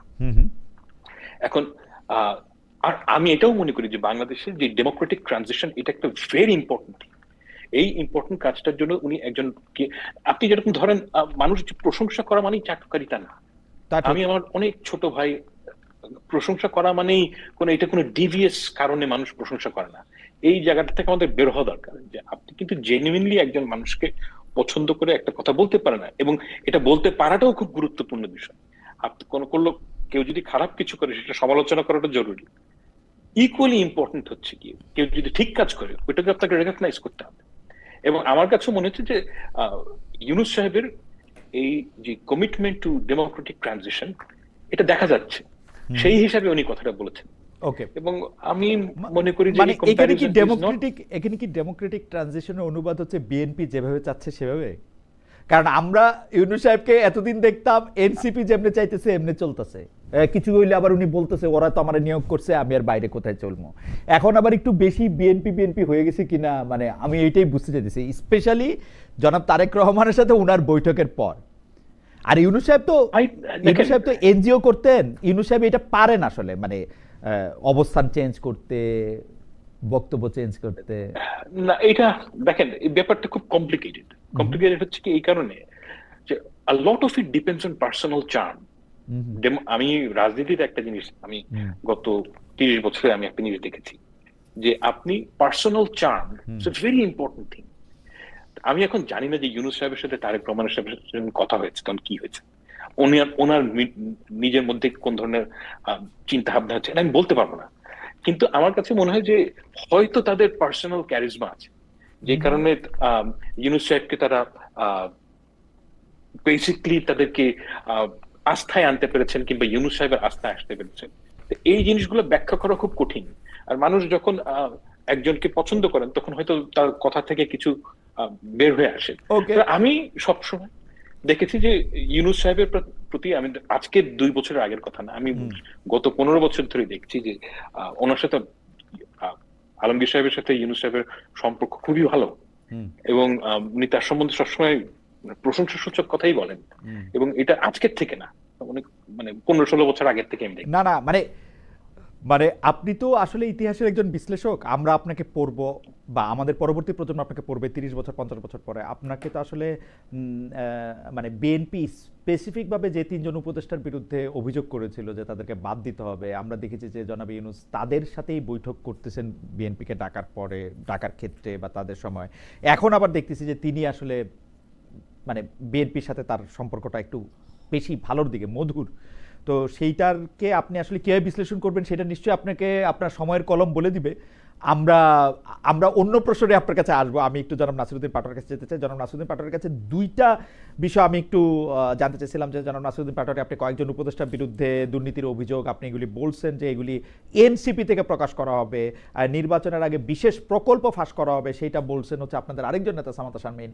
আপনি এই 2টাকে আসলে এনসিপির কথা মনে করেন কিনা, আপনাদের 2 জন বড় নেতার 2 জায়গা থেকে কথা মনে করেন কিনা? আমাদের আরো প্রশ্ন আছে, গুচ্ছ প্রশ্ন, সুতরাং আপনি যদি একটু, কারণ অনেকগুলি বিষয়, ফাহামকে, ডক্টর সালামকে শুনতে গিয়ে আমরা একটু টাইম ম্যানেজমেন্ট। প্রথমত 2টা বিষয়। আমাদের পলিটিক্যাল এরিনাতে যারা লিডার বা বিএনপি অ্যাক্টিভিস্ট বলেন বা জামায়াতের পলিটিক্যাল লিডার বা অ্যাক্টিভিস্ট, ছোট মুখে বড় কথা, তাদের মধ্যে 2টা বিষয়, একটা হলো চাতুরতা আর একটা হলো অজ্ঞতা। তো আমি যেভাবে মির্জা ফখরুলকে দেখি, উনি ছাত্র ইউনিয়ন করছে, তো উনি হয়তো প্র্যাকটিক্যালি চিন্তা করেন না। আমি আবার এখানে ওনার কিছু অজ্ঞতা আছে। ওনাকে এক রাতে পুরো বাংলাদেশের হলো স্টুডেন্ট সোসাইটি একটা কথা বলার কারণে ওনার বিরুদ্ধে ক্যাম্পেইন করছিল, তখন আমি একটা স্ট্যাটাস দিয়েছিলাম, don't do it, he is the গণ অভ্যুত্থানে ওনার বড় অনেক অবদান রয়েছে, বলে সবাই এটাতে নীরব থেকেছে। উনি কয়েকদিন আগে ইন্ডিয়ার প্রশ্নে যে সাক্ষাৎকারটা দিয়েছেন, কথা বলেছেন, এটা পরবর্তীতে এআই নাকি এআই না, কিন্তু এটা জনমনে একটা দোয়াশা সৃষ্টি করেছে। কিন্তু বিএনপির মধ্যে অথবা আমাদের পলিটিক্যাল এরিনাতে চতুর একজন লোক আছেন, সেটা হলো সালাউদ্দিন। যদি অজ্ঞ বলি, অজ্ঞতার জায়গা থেকে, সরি মাই আমাদের যা আমরা দেখে আসতেছি, ওনাকে অনেক সজ্জন জানে, অনেক সজ্জন দেখেন। না না, কিন্তু আমাদের প্রশ্ন মির্জা ফখরুলের, আপনার নিয়েই তো আমাদের, আমি প্রশ্নতে আসছি। জি জি বলেন। তো যেই কোশ্চেনটা আপনি করেছিলেন যে মির্জা ফখরুলের এখানে ইউনূস স্যারের বিষয় না, বিষয়টা হলো মির্জা ফখরুলের খুব ভাই বেড়াদার, যে রুমে বসে গল্প করেন, জাতীয় পার্টি নিয়ে 2 জন বন্ধু আছেন, রুমমেট ক্লাসমেট যাই বলি না এখন, উনি ওই জায়গায় কট খায়া গেছেন। সো আমি আপনার কথা অবশ্য খুব মানে ফলো করতে পারতেছি না, মানে মির্জা ফখরুল সম্পর্কে কি মানে আপনি, ওয়াহিদউদ্দিন ভাই, সালাউদ্দিন ভাই আছেন, মানে এখানে মির্জা ফখরুলের একটা বড় ভূমিকা রয়েছে। আপনি এই পলিটিক্যাল এরিনাতে ওনার জায়গাগুলো অ্যাভয়েড করতে পারেন না। কনসেনসাস কমিশন আবার সালাউদ্দিন রয়েছেন, এবং উনি ওই জায়গায় চতুরভাবে এখানে বাংলাদেশের মানুষের সাথে অনেকগুলো কাজ করতেছেন, যেটা হলো আসলে ওনার ব্যক্তিত্বের সাথেও যায় না, হয়তো পার্টিগত কারণ জায়গা থেকে এগুলো করেন। আমরা এটা নিয়ে নিশ্চয়ই, এখন আপনার প্রশ্ন আসে যে উপদেষ্টাদের মধ্যে যেটা শুনেছে, আমরা শুনতে পাচ্ছি, আমরা যখন নাগরিক কমিটি গঠন করেছিলাম, অথবা এই সরকারকে 2টা বিষয়, যে সরকার যদি কোনো ভালো কাজ করে সেটাতে আমরা সাপোর্ট দিব, কোনো যদি খারাপ কাজ করে সেটাতে আমরা বলছি সমালোচনা করব এবং জবাবদিহিতার আওতায় নিয়ে আসব। তো বাংলাদেশে প্রধানমন্ত্রী শাসিত শাসন বা ইউনিটারি গভর্নমেন্টের একটা জায়গা, সেন্ট্রাল বডি হওয়ার কারণে সবাই ইউনূস স্যারের দিকে আঙ্গুল তুলে। তো ইউনূস স্যার তো একা সবকিছু করবে না, তার অনেকগুলো হ্যান্ডস রয়েছে, উপদেষ্টা মহলগণ, একটা ফাইল সচিব পর্যন্ত যায়, অনেক সময় উপদেষ্টাও জানে না। তো রিসেন্টলি মানে আমাদের অফিসেও যখন আমরা বসি, তারপরে হলো আহ, যখন আমি ওই দিন এক রিক্সাওয়ালা রিক্সাতে উঠলাম, সে অনেক রিক্সা একটু নিয়ে যায়, রিক্সার পিছন থেকে অনেকগুলো কাগজ ফাইল বলে একটা তদবির করতে চায়। আমি বললাম ভাই এগুলা তো আমরা এগুলা করতে পারবো না। বললো যে অমুক বিএনপির নেতা করে, অমুক জামায়াতের নেতা করে, অমুক উপদেষ্টারা তো এটা করে ফেলছে, আপনার কাছে আগে আসছিলাম। তো অনেক ফাইলগুলো যেগুলো আসে আমাদের কাছে, অনিয়ম বিভিন্ন জিনিস তদবিরের জন্য মানুষ আসে, তো আমরা যখন কোনো জিনিস নেগেট করে যাই, এগুলো আসলে স্টেটের সাথে যায় না, এগুলো মানুষের সাথে, তো মানুষের ট্যাক্সের টাকাতে এটা প্রবলেম হবে। তো সেই কাজগুলো আমরা পরবর্তীতে ওই দুর্নীতিগ্রস্ত বা একটা বাটপার লোক ওই প্রশাসনের বিভিন্ন জায়গায় ঢুকে পড়ে। পরে যখন ওই লোকটাকে আবার খুঁজে বের করি কিভাবে কাজটা করাইলেন, তো কোনো জায়গা থেকে স্টোরি পাচ্ছি বিএনপি নেতা, কোনো জায়গায় স্টোরি পাচ্ছি জামায়াত নেতা, কোনো জায়গায় স্টোরি পাচ্ছি সচিব, কোনো জায়গায় স্টোরি পাচ্ছি অমুক উপদেষ্টার হলো স্বামী বা অমুক উপদেষ্টার অমুক আত্মীয়র মাধ্যমে। So, এখন আসি যে ডকুমেন্টস, আমরা কিছু ডকুমেন্টস কালেক্ট করতেছি যারা এই কাজগুলো করেছে, যাদের মধ্য দিয়ে করেছে। তো এবং আমাদের মনে হচ্ছে যে যে প্রত্যেকটা গভর্নমেন্টের জন্য পার্লামেন্ট রয়েছে, যারা সংসদে নির্বাচিত হয়ে যায়, সেখানে আলোচনা হয়, বিরোধী দল থাকে, আলোচনা হয়। তো যারা এই সরকার রান করতেছে তাদের তো জনগণের কাছে জবাবদিহিতার জায়গাটা থাকা উচিত। তো আমাদের জায়গা থেকে তারা যদি কোনো ভালো কাজ করে সেটা যেমন আমরা অ্যাপ্রিসিয়েট করব, কোনো উপদেষ্টা যদি কোনো রেকলেস ওয়েতে কোনো কাজ করে অথবা দুর্নীতির সাথে জড়িত হয়, কোনো অবৈধ সম্পদ উপার্জনের প্রচেষ্টা চালায়, আমরা সেটারও জায়গায় বিরোধিতা থাকবো, এবং সেটা যদি মানে এইটা তথ্য এখনো প্রমাণ আপনাদের সাপেক্ষে সবকিছু। এটা আপনাদের এখনো তথ্য সংগ্রহ পর্যায়ে, মানে আপনারা নিশ্চিত না? কিছু তো তথ্য আমাদের কাছে আসছে, কিছু আপনার কাছে, এভিডেন্স আমাদের কাছে। এনসিপির কাছে, মানে এটা নিয়ে কি আপনি বলবেন না এনসিপি বলবে? এটা এনসিপিরও অনেকের কাছে আছে। মানে ওকে, এটা তো মানে আপনার যখন একটা লোকে মানে অফিসে আসে, এই লোকটা কিন্তু 10 জনের কাছে যায়, এবং বাংলাদেশ খুবই মানে এমন একটা জায়গা দেখতেছি, সে একটা কাজ করার জন্য ওই বিএনপির সব নেতার কাছেও যায়, জামায়াতের সব নেতার কাছেও যায়, এবং তারা এটাই মনে করে যারা পলিটিক্স করে ওই একটা অবৈধ কাজ সে হলো করে দিবে, এবং এটাই নাকি এতদিন সিস্টেম হয়ে আসছে, মানে আমাদেরকে আয়সা যেটা তারা বলে। তো সেখানেও আমরা কিছু প্রমাণ পাচ্ছি। এটা নট অনলি মি, এটা অনেকের কাছে এই ধরনের এক্সপিরিয়েন্স তারা শিকার হচ্ছে। আমরাও যখন বসতেছি একসাথে, ওকে, আমাদের আপনারা কাছেও এই এনসিপি থেকে, ধরনের আপনারা বিষয়গুলো এনসিপি আসতেছে। থেকে এরকম একটা শ্বেতপত্রের মতো প্রকাশ করবেন, তাই না? যে মানে জি, উপদেষ্টারা কে আমরা কি করছে, আমরা আমরা হ্যাঁ, আমরা তো এই এই সরকারের উপদেষ্টাদের এক মধ্যে কি বছর আপনাদের যারা তথ্য পাইতেছেন তাদের মধ্যে ছাত্র উপদেষ্টার তথ্য থাকতেছে?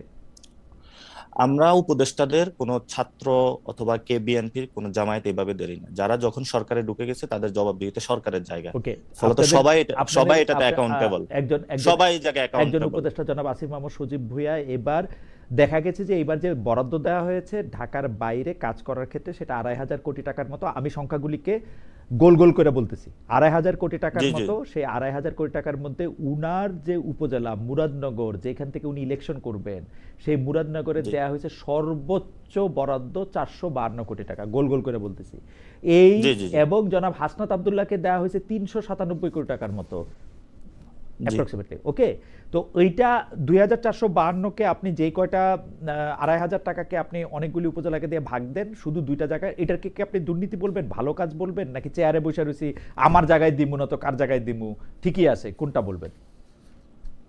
এটা তো আমি সমর্থন করি না, এবং আমিও পার্সোনালি এই খবরটা দেখে আটকে উঠছি যে হায় হায়, তাহলে আমিও তো যদি কিছু এলাকায় নিয়ে দিতে পারতাম, হয়তো বা ইলেকশনে করলে না, কয়েকটা আপনি ভোট তো পাইতাম। আপনি এটা আপনার নট এলাকার অনলি, কথা বলছেন চাঁদপুরে, আপনার তো আরো ইন্টারেস্টিং, আপনাকে তো অবাঞ্ছিত ঘোষণা করছে বলে ওই এলাকায়, সেটা কি ত্রাণ বরাদ্দ দেন নাই বলে, না কি টাকা দেন নাই বলে, না কিসের জন্য?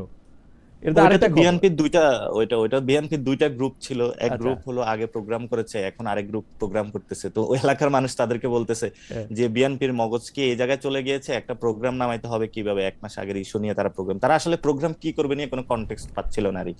ওই দিন সবচেয়ে বড় ইয়াটা ছিল জামায়াতের একটা প্রোগ্রাম ছিল 5 দফা দাবি নিয়ে, তো জামায়াতকে নিয়ে বিএনপি ইদানিং খুব ভয় পাচ্ছে।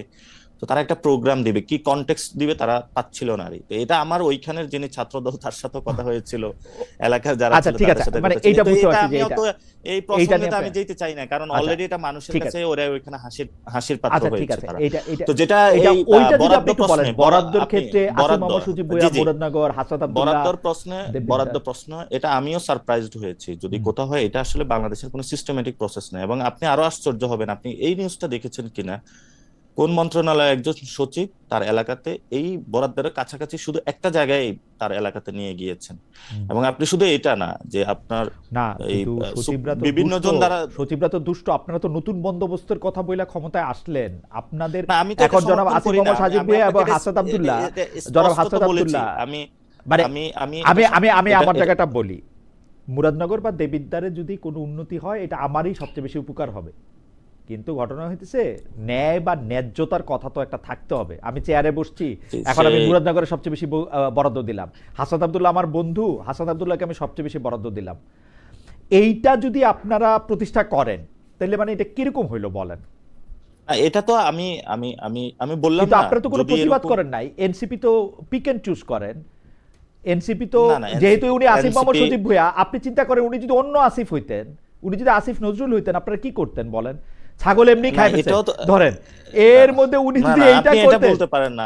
এইটা যদি ছাগল এমনি করতেন। ছাগল খাওয়াতে তো আপনারও কোনো ভাই ব্রাদার থাকতে পারে। হ্যাঁ, আমার আপনি ভাই এভাবে ব্রাদারই আমাকে ছিল, বলতে হ্যাঁ, পারেন না যে আমার আমি ভাই ব্রাদাররা ছিল। আমি আমি ধরেন, হ্যাঁ, আমি আপনারা আমার ভাই ব্রাদার তো। আমি কিন্তু তাহলে আপনি কিভাবে উইদাউট, এটাকে আপনাকে কে বলছে যে আমি ছাগল খেয়ে ফেলছি? আপনি এটা না, আপনি কেন আমি বলছেন? আপনারা তাহলে বলতেছেন। আপনি কোথা থেকে কমেন্ট পাইছেন? আপনারা আপনি বলতেছেন। আপনারা আমি তাহলে আমাকে পত্রিকায় পড়ছি, আমাকে কেন আউটলুক। আমার আউটলুকে বলছেন, কোথা থেকে পাইছেন এই কমেন্ট? আপনার মানে সাথে আপনি যে কোশ্চেন, ছিল, আপনি এই আপনার কথাটা সাথে আমাকে যে বললেন ছিল, কেন? আপনার সাথে যে ছিল তিনি বলছেন যে এটা করছেন। আমি আপনাকেও এই প্রশ্ন করছিলাম যে আপনার কি এটা জানেন কিনা? আপনি সেই বলছেন উত্তরটা যে এটা দিছি, খাওয়া যে দাওয়া আমি হয়েছে, বলছি যে এটা খাওয়া দাওয়া হয়েছে। আমিও তো স্টোরি শুনেছি, আপনি হ্যাঁ, যেভাবে স্টোরি শুনেছেন। আমি তো কিন্তু আমি আমি আমি আমি আপনাকে এখন যদি বলি, বাংলাদেশে অনেকগুলো স্টোরি আছে, বেক্সিমকোর টাকা আপনি খাইছেন, হ্যাঁ, এবং এটা কি আপনার খারাপ লাগবে না? বেক্সিমকো আমাকে কিন্তু আপনি বেতন তো দিত ছিলেন তো। না। না, বেক্সিমকো আমাকে বেতন হ্যাঁ, দিত তো। আপনাকে, হ্যাঁ, বেক্সিমকো আপনাকে আমাকে বেতন বেতন দিত, দিত। খারাপ লাগবে এই কেন? যে আপনি এখন চট করে জ্বলে উঠতেছেন না, না, জ্বলে মানে উঠতেছেন এই আপনি জন্য, জ্বলে ওঠাটা আপনি কিভাবে উইদাউট ব্যাখ্যা করবেন ডকুমেন্ট, এটা তো আপনার উইদাউট ব্যাপার। ডকুমেন্ট যখন আমি কথা বলবো, ডকুমেন্ট তখন আপনি থাকবে চট না করে কেন? আমি জ্বলে তো উঠবেন। বেক্সিমকোর অধীনে ইন্ডিপেন্ডেন্ট টেলিভিশনে চাকরি করছি, বেক্সিমকোর টাকা খাবো না কেন? আমি পরিশ্রম হ্যাঁ, করছি, সেই টাকা জন্য, নিছি। এই জন্য, হ্যাঁ, পরিশ্রম করছেন, টাকা নিছেন, কিন্তু অনেক সুযোগ সুবিধা নিছেন। এটা যদি বলি, অনেক আপনি সুযোগ চট সুবিধা করে নিছেন জ্বলে মানে? উঠবেন না। অনেক সুযোগ সুবিধা নিছেন মানে? আমার কথাটা তো শেষ করতে দিবেন। জি। তো এটা যদি বলি উইদাউট ডকুমেন্ট, উইদাউট প্রমাণ, হুট করে আপনাকে বলে দিলাম, তখন আপনি চেতবেন না। হ্যাঁ, কিন্তু এই জন্য যদি আপনি কোনো কিছু করে থাকেন, তখন আমি বলবো। আমি এটা একটা এক্সাম্পল হিসেবে দেওয়ার জন্য বলছি। আচ্ছা, সুন্দর এক্সাম্পল। আমি বলি নাই আপনি করছেন, সুন্দর আপনি example আপনি হয়েছে, আমি হ্যাঁ। বলি নাই, জি, আমি হ্যাঁ। বলি নাই যে আপনি করছেন। ফলত আমি আমার এই যে বরাদ্দের ইস্যুটা, প্রথমত হলো যে আসিফ যেটা করছে যে বরাদ্দের ইস্যুতে, আমি ন্যায্য অন্যায্যতার প্রশ্ন আমি বললাম এটা ন্যায্য নয়। বাংলাদেশের লোকাল গভর্নমেন্টের সব জায়গায় উন্নয়ন হওয়া উচিত। এবং এটাও সত্য যে মুরাদনগরে কিন্তু আসিফ ইলেকশন করতে যাবে না, তো এটাও আপনার জানা উচিত। এবং দেবিদ্বারের যে হাসনাত ওইখানে ইলেকশন করবে, এবং বাংলাদেশে যারা এই উপদেষ্টা থেকে শুরু করে অনেক যারা ফিউচার মন্ত্রী এমপি হবে, তাদেরও অনেক এলাকায় ডেভেলপমেন্ট হয়েছে। ওই নিউজগুলো কি আপনি পেয়েছেন? কোথাও এসেছে? এটা আসে নাই। এবং এই যে আপনার এই সুপ্রিম কোর্টের এই যে রেজিস্ট্রারে উনি আসাদ ভাই আছে, উনি তো থেকে এখনো ইলেকশনে প্রিপারেশন আমার কিন্তু নিচ্ছেন। কোনো অসুবিধা নাই। আমি আমি আপনি এটাকে জাস্টিফাইড মনে করতেছেন কিনা যে এটা ন্যায় হচ্ছে? না, আমি এটাকে জাস্টিফাইড মনে করি না। আমি না, এটা আপনি একবার উত্তর অন্যদের দিয়েছি। কথা বললাম। আমি আপনাকে জাস্টিফাইড না এটা উত্তর দিয়েছি। সেকেন্ড কথা হলো যে পিক অ্যান্ড চুজ আসিফকে আমরা 10 জন উপদেষ্টার মতনই দেখি, এবং সে যখন ওই ক্যাবিনেটে কাজ করে 10 জন উপদেষ্টা নেই, প্রত্যেকটা লায়াবিলিটির মধ্যে আসতে হবে। আপনি যে ন্যায্য না এটা বলতেছেন, সেই ন্যায্য নাটা কি এনসিপি থেকেও বলা হবে কিনা? আমার প্রশ্ন হচ্ছে এটা। জি, অবশ্যই। আমরা তো বলি নাই যে এটা ন্যায্য। আপনি কেন আমাদের উপরে চাপিয়ে দিচ্ছেন যে আমরা এটা ধরে এটা নিচ্ছি অন্যায্যও ন্যায্য? তো বলেন নাই, বলছেন। হ্যাঁ, তাহলে বলার সুযোগটা রয়েছে, তাহলে আপনি কেন আর প্রাসঙ্গিকতা আনতেছেন? আপনি কেন ধরে আপনি নিচ্ছেন যে যখন আমরা এটা মনে বলতেছেন করতেছি যে যে কয়েকজন অন্যায্য? উপদেষ্টার বিরুদ্ধে আপনি দুর্নীতির অভিযোগ শুনতেছে, আমার সরাসরি প্রশ্ন ছিল যে এদের মধ্যে ছাত্র উপদেষ্টারা এটার মধ্যে এক্সেম্পটেড কিনা। আপনি বলছেন যে এটা এক্সেম্পটেড না, তাদেরকে ব্যাপারেও এই কথা বলা হবে। তো তাদেরকে এই কথা বলা হলে, এবং আপনি যখন প্রশ্নটা এনেছেন তখন আমি বলছি ইটস নট ফেয়ার যে আপনি যদি সরকারি বাজেটে আপনার ধরেন সরকারি বাজেটে 100 টাকা আছে, এটা ওয়েল ডিস্ট্রিবিউটেড হওয়া প্রয়োজন। এবং কেউ যদি কোনো বাজেট বেশি নিয়ে নির্বাচনী কাজে ইনফ্লুয়েন্স করে, আমি এটাকে ন্যায্য মনে করতে, আমি এটা জীবনে আমার বৈধ, আমি পলিটিক্স ছেড়ে দিব, আমি এই জগতে আসবো না, কিন্তু আমি কখনো এটাকে বৈধ বলতে পারবো না। এবং এই যে সিস্টেমটা, not only this incident, this happening last 53 years. এখন যারা নতুন বন্দোবস্তর কথা বলে তাদেরও কাজটা করা উচিত না, এবং আমি এটা কখনোই সাপোর্ট দিতে পারবো না।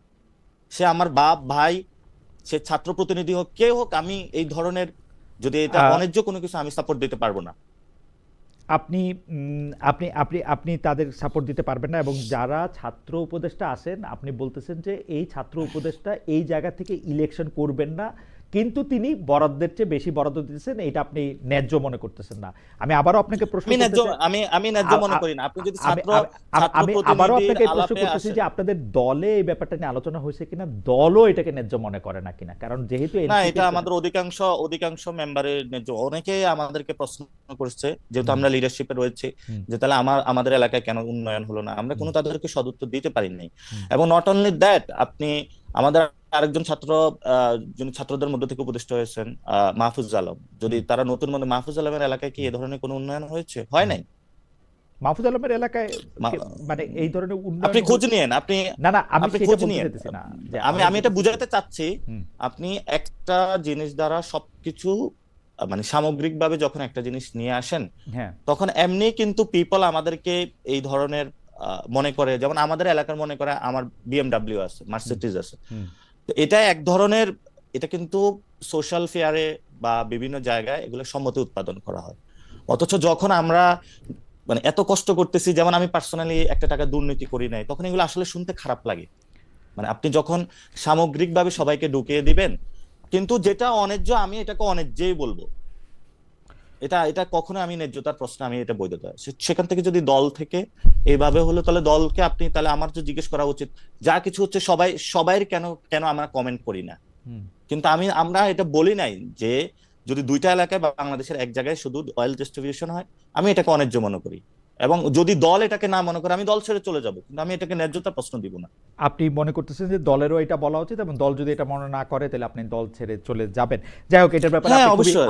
আপনার খুবই বোল্ড আমি- একটা পজিশন আপনার এই ব্যাপারে। আপনাকে ধন্যবাদ। আমি একটু ডক্টর ফাহাম আব্দুল সালাম আপনার কাছে আসি যে 31 দফা আন্দোলনের শরিক, মানে আপনাকে আগে একটা প্রশ্নের জায়গায় আমি ছিলাম, এখন নতুন প্রশ্নটা একসাথে করে রাখি। 31 দফা আন্দোলনে অনেক শরিক দলের নেতাই আমাদের অনুষ্ঠানে বা অন্য সাংবাদিকদের সাক্ষাৎকার দিতে এসে বলেছে যে 5 আগস্টের পর থেকে বিএনপি তাদের সেভাবে মূল্যায়ন করছে না। ডাকসু ভোটের ফলাফল থেকে একটা বিষয় স্পষ্ট, ছাত্র সংসদ নির্বাচনে ছাত্রদল যদি একা শিবিরকে মোকাবেলা না করে অন্য কিছু ছাত্র সংগঠনদের জোটবদ্ধ হয়ে প্যানেল দিত, তাহলে হয়তো ফলাফল তাদের অনুকূলে আসতে পারতো। যাই হোক, এইটা অন্য কথা। বিএনপি অন্য শরিকদের যথেষ্ট মূল্যায়ন করছে না, আপনি এই বক্তব্যের সাথে আসলে একমত কিনা? It's too early to say, কারণ বাংলাদেশের প্রেক্ষাপটে আপনার যে অন্য শরিকদের যেই মূল্যায়নের প্রশ্নটা আসে, এটা মূলত আমরা মনে করি যে নির্বাচনের সময় আপনি তাদেরকে টিকিট দিচ্ছেন কিনা, এটার ভিত্তিতে প্রশ্নটা শুরু হয়। স্পেশালি যখন আপনি গভর্নমেন্টে নাই, আপনার তো আসলে বিএনপি তো স্টেক হোল্ডার না দেশ চালানোর ব্যাপারে।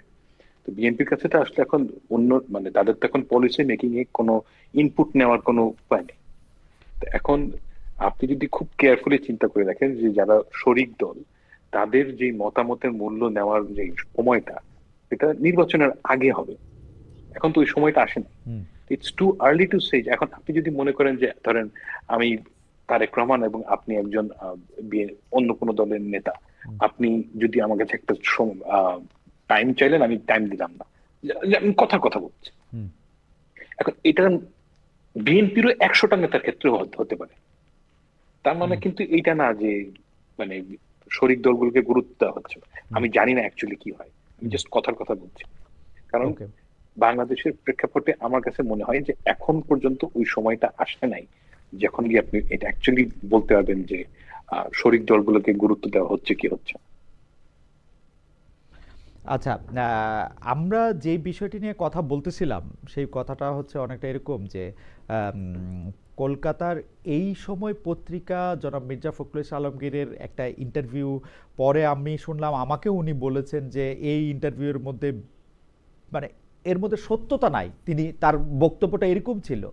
এইটাকে যদি আমরা শুধু বিষয়গুলিতে থাকি যে বিএনপি জামায়াতের প্রকাশ্য বিরোধ, ডক্টর ইউনূস যেভাবে 7 সিস্টার্সে নিয়ে চীনে গিয়ে পর্যন্ত খোঁচা দিয়েছেন ভারতের খেপাতে, জামাত নেতা যেমন বলেছেন ভারতের বিরুদ্ধে যুদ্ধ করতে 50 লাখ জব প্রস্তুত, এই বিষয়গুলির সামনে রাখলে বিএনপি রাজনীতিটা কেমন হওয়া উচিত বলে আপনি মনে করেন, বা এই বিষয়গুলিকে বিএনপি আসলে কিভাবে ডিল করবে?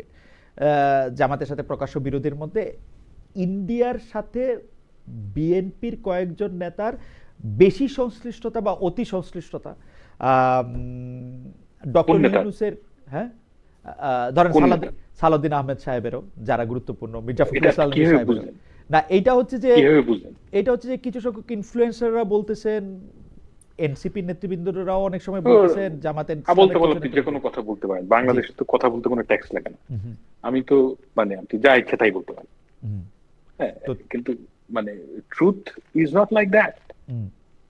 আমি তো দেখি না যে বিএনপি নেতাদের সাথে ইন্ডিয়ান নেতা নেত্রীর কোনো যোগাযোগ আছে, মানে ভালো সম্পর্ক তো অনেক পরের কথা, যোগাযোগ আছে, এটাই আমার কাছে মনে হয় যে কাজগুবি কথা। আর ইন্টারনেটে যে এই সমস্ত ইনফ্লুয়েন্সারদের কথা আপনি যাদেরকে ইঙ্গিত করছেন, দিনে এক কথা বলে রাতে এক কথা বলে, মানে এগুলোকে এত গুরুত্ব দেওয়ার কিছু নাই। আমি মানে রিয়ালিটিটা বোঝার চেষ্টা করি যে বিএনপির সাথে যে ইন্ডিয়ার যে একটা ধরম মরমের কথা অনেকে বলে, আমি তো রিয়েল লাইফে কিছু দেখি না। বরঞ্চ আপনি যদি অ্যাকচুয়াল কথা, মানে ফ্যাকচুয়াল কথা দেখেন, জামায়াত ইসলামীর লোকেরা তো, জামায়াত ইসলামীর লিডাররা তো আনন্দবাজার পত্রিকায় গিয়ে তাদের সাথে সুসম্পর্কের কথা বলে। আপনি পড়েন নাই যে শফিক সাহেব থেকে ইন্ডিয়ার সাথে সুসম্পর্কের কথা বলেন, মানে I don't see any problem in it, কিন্তু কথা হচ্ছে যে লেটস টক অ্যাবাউট রিয়ালিটি। মানে আজগুবি কথার উপর না বেস করে যদি আমরা তর্ক মানে আলোচনা করি, এই যারা লুজ টক করে তাদেরকে গুরুত্ব দেওয়া হয়, আমার কাছে মনে হয় যে এই জিনিসটা ঠিক না। এটা লং টার্মে কোনো সার্ভিস দেয় না। আপনার মানে কিন্তু ঘটনা হইতেছে যে মানে বিএনপির বিরুদ্ধে যে একটা ছোট অভিযোগ এখন এরকম যে বিএনপি আওয়ামী লীগ চলে যাওয়ার পর কিছু কিছু ক্ষেত্রে, বিশেষ করে ভারতের ক্ষেত্রে আর 1971 সালের বয়ানের ক্ষেত্রে বিএনপি আওয়ামী লীগের রাজনীতিটা করতেছে, এইটা সম্পর্কে আপনি একটা মিনিট একটু বলবেন কিনা, যে বিএনপি কি আসলে আওয়ামী লীগের রাজনীতিটা করতেছে, না বিএনপি রাজনীতিটা এইটাই ছিল আসলে? না, দেখেন, আমি একটা বাস্তবতার কথা বলি। বাংলাদেশের সবচেয়ে বেশি মুক্তিযোদ্ধা হচ্ছে গিয়ে বিএনপির মধ্যে। হ্যাঁ, এই পাটোয়ারি আগামী 30 বছর পরও 2024-কে বলতে হবে না, এটা হচ্ছে বাস্তবতা। যে সারা জীবন 2024-এর যে গণঅভ্যুত্থান এটাকে নিয়েই চলবে। বিএনপির যে প্রতিষ্ঠাতা, সে হচ্ছে কি দুটো দেশের হাইয়েস্ট গ্যালান্ট্রি অ্যাওয়ার্ড পাওয়া মানুষ, মুক্তিযুদ্ধ করছেন। আপনি যদি মনে করেন যে বিএনপি মুক্তিযুদ্ধকে বাদ দিয়ে দিবে, এটা কোনোদিনও হবে না, ইটস নেভার গোনা হ্যাপেন। কিন্তু বিএনপির যে মুক্তিযুদ্ধ আর আওয়ামী লীগের যে মুক্তিযুদ্ধ দুটো একই জিনিস না, দুটো ন্যারেটিভ একই ন্যারেটিভ না। বিএনপি মুক্তিযুদ্ধের কথা এটাকে সে কখনোই এনক্যাশ করতে চায় না, কিন্তু সে এটাকে ধারণ করে। তো বিএনপি মুক্তিযুদ্ধের কথা কখনোই বাদ দিয়ে দিবে না। এখন জামায়াত ইসলামী এনসিপি চায় যে মুক্তিযুদ্ধ কথাটাই যাতে বিএনপি না বলে। জামাত ইসলামী তো জামাত ইসলামীর অবস্থা চেঞ্জ করে নাই, তাদেরকে তো 2001 সাল থেকে 2006 সাল পর্যন্ত আপনাদের নিয়ে পথ চলতে কোনো অসুবিধা হয় নাই। জামাত ইসলামী তো এরকমই বলতো, ওই সময় তাই বলতো, 71 সালেও তাই বলতো, 75 সালেও তাই বলতো। না, জামাত ইসলামী তো বিএনপি সম্বন্ধে একটা, এই মুক্তিযুদ্ধ সম্বন্ধে একটা একিলিস হিল, তাদের তো একটা অ্যালার্জি আছে। মুক্তিযুদ্ধ শব্দটা শুনলেই তারা রেগে যায়, সবসময় ছিল। হ্যাঁ, এখন বিএনপি তো ওই দলটা না। কিন্তু আপনাদের সাথে যখন ছিল তখন তো তারা ওই অ্যালার্জি নিয়েই আপনাদের সঙ্গে ছিল, তখন কেমনে ছিল, এখন কেমনে আবার আলাদা হইলো? আমার সাথে ছিল না, মানে আপনাদের সাথে না। আজকে এই কি বলে, বিএনপির সাথে যখন ছিল তখন বিএনপি তো ওকে নিয়েই যাইতেছিল সামনে, এখন বিএনপি ইলেকটোরাল অ্যালায়েন্স, কিন্তু বিএনপি ইলেকটোরাল অ্যালায়েন্সে ছিল বলে মুক্তিযুদ্ধকে কোনো ডিজোন করে নাই। মুক্তিযুদ্ধ এটা কোনোদিনও বিএনপি কোনোদিনও মুক্তিযুদ্ধকে ডিজোন করবে না। না, আমি কিন্তু এটা বুঝছি ব্যাপারটা, বিএনপি মুক্তিযুদ্ধকে ডিজোন করে নাই, কিন্তু মুক্তিযুদ্ধকে যারা ডিজোন করে বা আপনি যাদেরকে অ্যালার্জিক বলতেছেন তাদের নিয়ে পথ চলতে বা অ্যালায়েন্স করতেও কোনো অসুবিধা হয় নাই। 2025 সালে এসে এই অসুবিধাটা কেমনে হইলো, মানে কেন হইতেছে? এটার ব্যাপারটা হচ্ছে কি যে বিএনপি আগে যে স্ট্যান্স ছিল এখনো সেই স্ট্যান্সই আছে। ওকে, কিন্তু কথা হচ্ছে যে আওয়ামী লীগ না থাকার কারণে এখন মনে হচ্ছে যে বিএনপি মুক্তিযুদ্ধের সোল এজেন্ট হয়ে গেছে। আমি পার্সোনালি বাংলাদেশে মুক্তিযুদ্ধ কিংবা 2024-এর যে ন্যারেটিভ, এটা নিয়ে বক ডাউন হয়ে থাকার লোক না, আমি সামনে দেখতে চাই। যে সামনে বাংলাদেশের মানুষের জীবন কিভাবে বেটার হবে।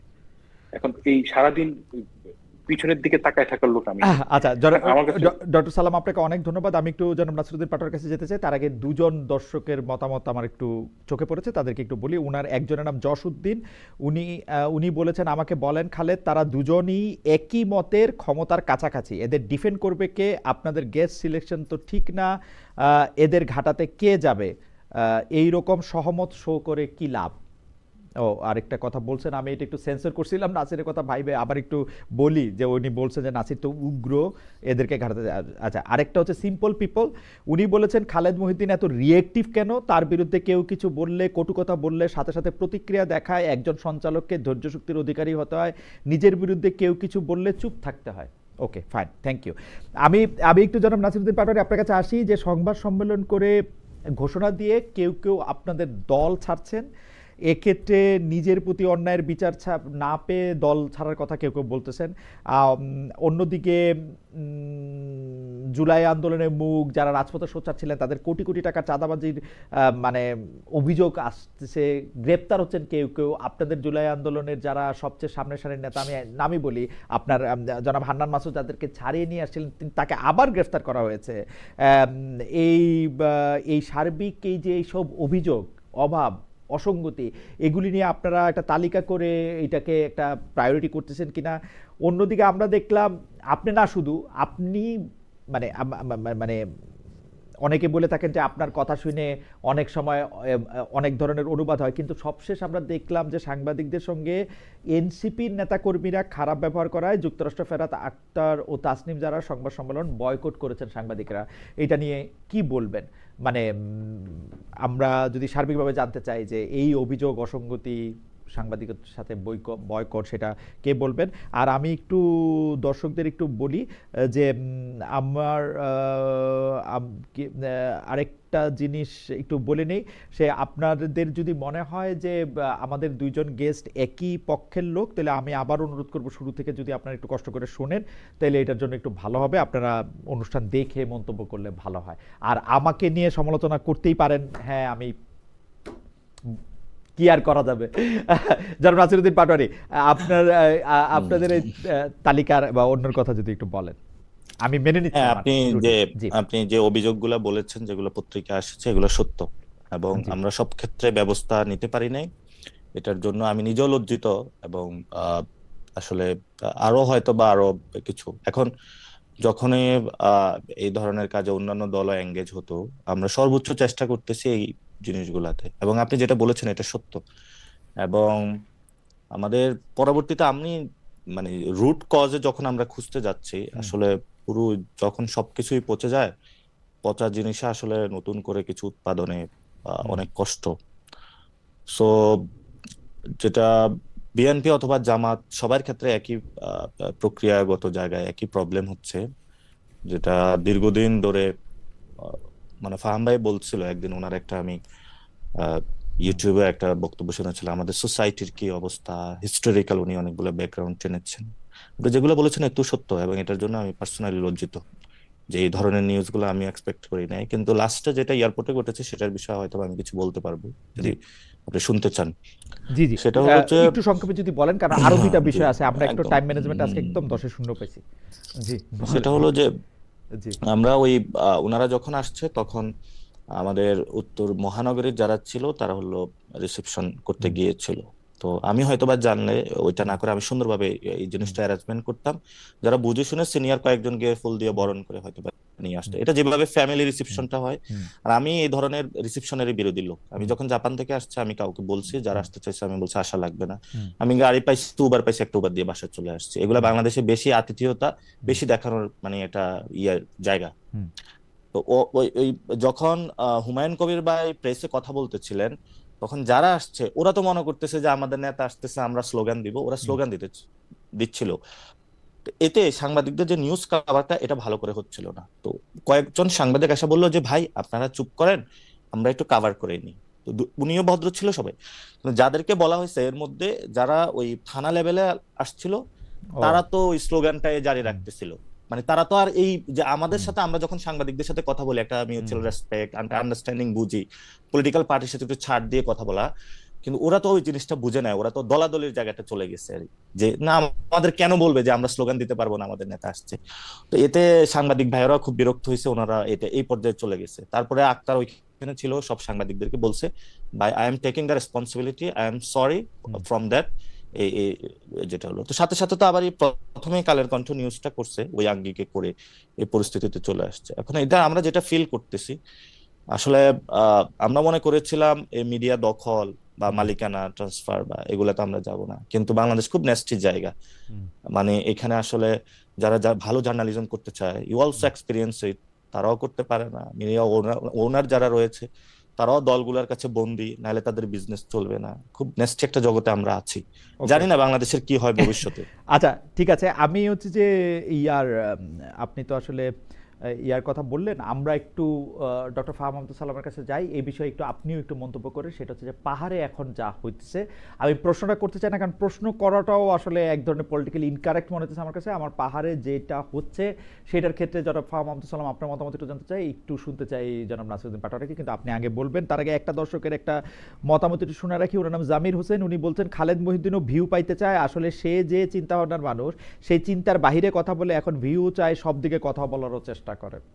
ভাই ডক্টর সালাম, আপনি যদি একটু পাহাড়ের কথা একটু বলতেন, যে পাহাড়ে এখন যা হচ্ছে। পাহাড়ের বিষয়টা নিয়ে কথা বলা খুবই রিস্কি, খুবই রিস্কি। কারণ হচ্ছে যে আমি অনেকগুলো কারণ, কারণ মানে বিভিন্ন লোকের কথা বিভিন্ন রকম। এটা নিয়ে কোনো মানে কমেন্ট করাটা খুবই কারণ আমি এত মানে ভিন্ন ভিন্ন রেঞ্জের কথা শুনলাম এবং পড়ছি যে এটা বিলিভ করা খুব ডিফিকাল্ট যে অ্যাকচুয়ালি কি ঘটছে। এখন আসলে যদি কেউ রেপড হয়ে থাকে, এটাকে ডিনাই করা একটা খুবই খুবই খারাপ কাজ। আবার যদি রেপ কেউ না হয়ে থাকে, তাহলে ওইটার এগেনস্টে কথা বলা আরেক বিপদ, কারণ আমি আসলে জানি না এবং বেশিরভাগ লোকই জানে না যে অ্যাকচুয়ালি কি ঘটনা ঘটছে। তবে একটা ঘটনা আমি জানি, একটা কথা আমি জানি যেটা অনেকেই জানেন না, যেটা আমি বলতে চাই।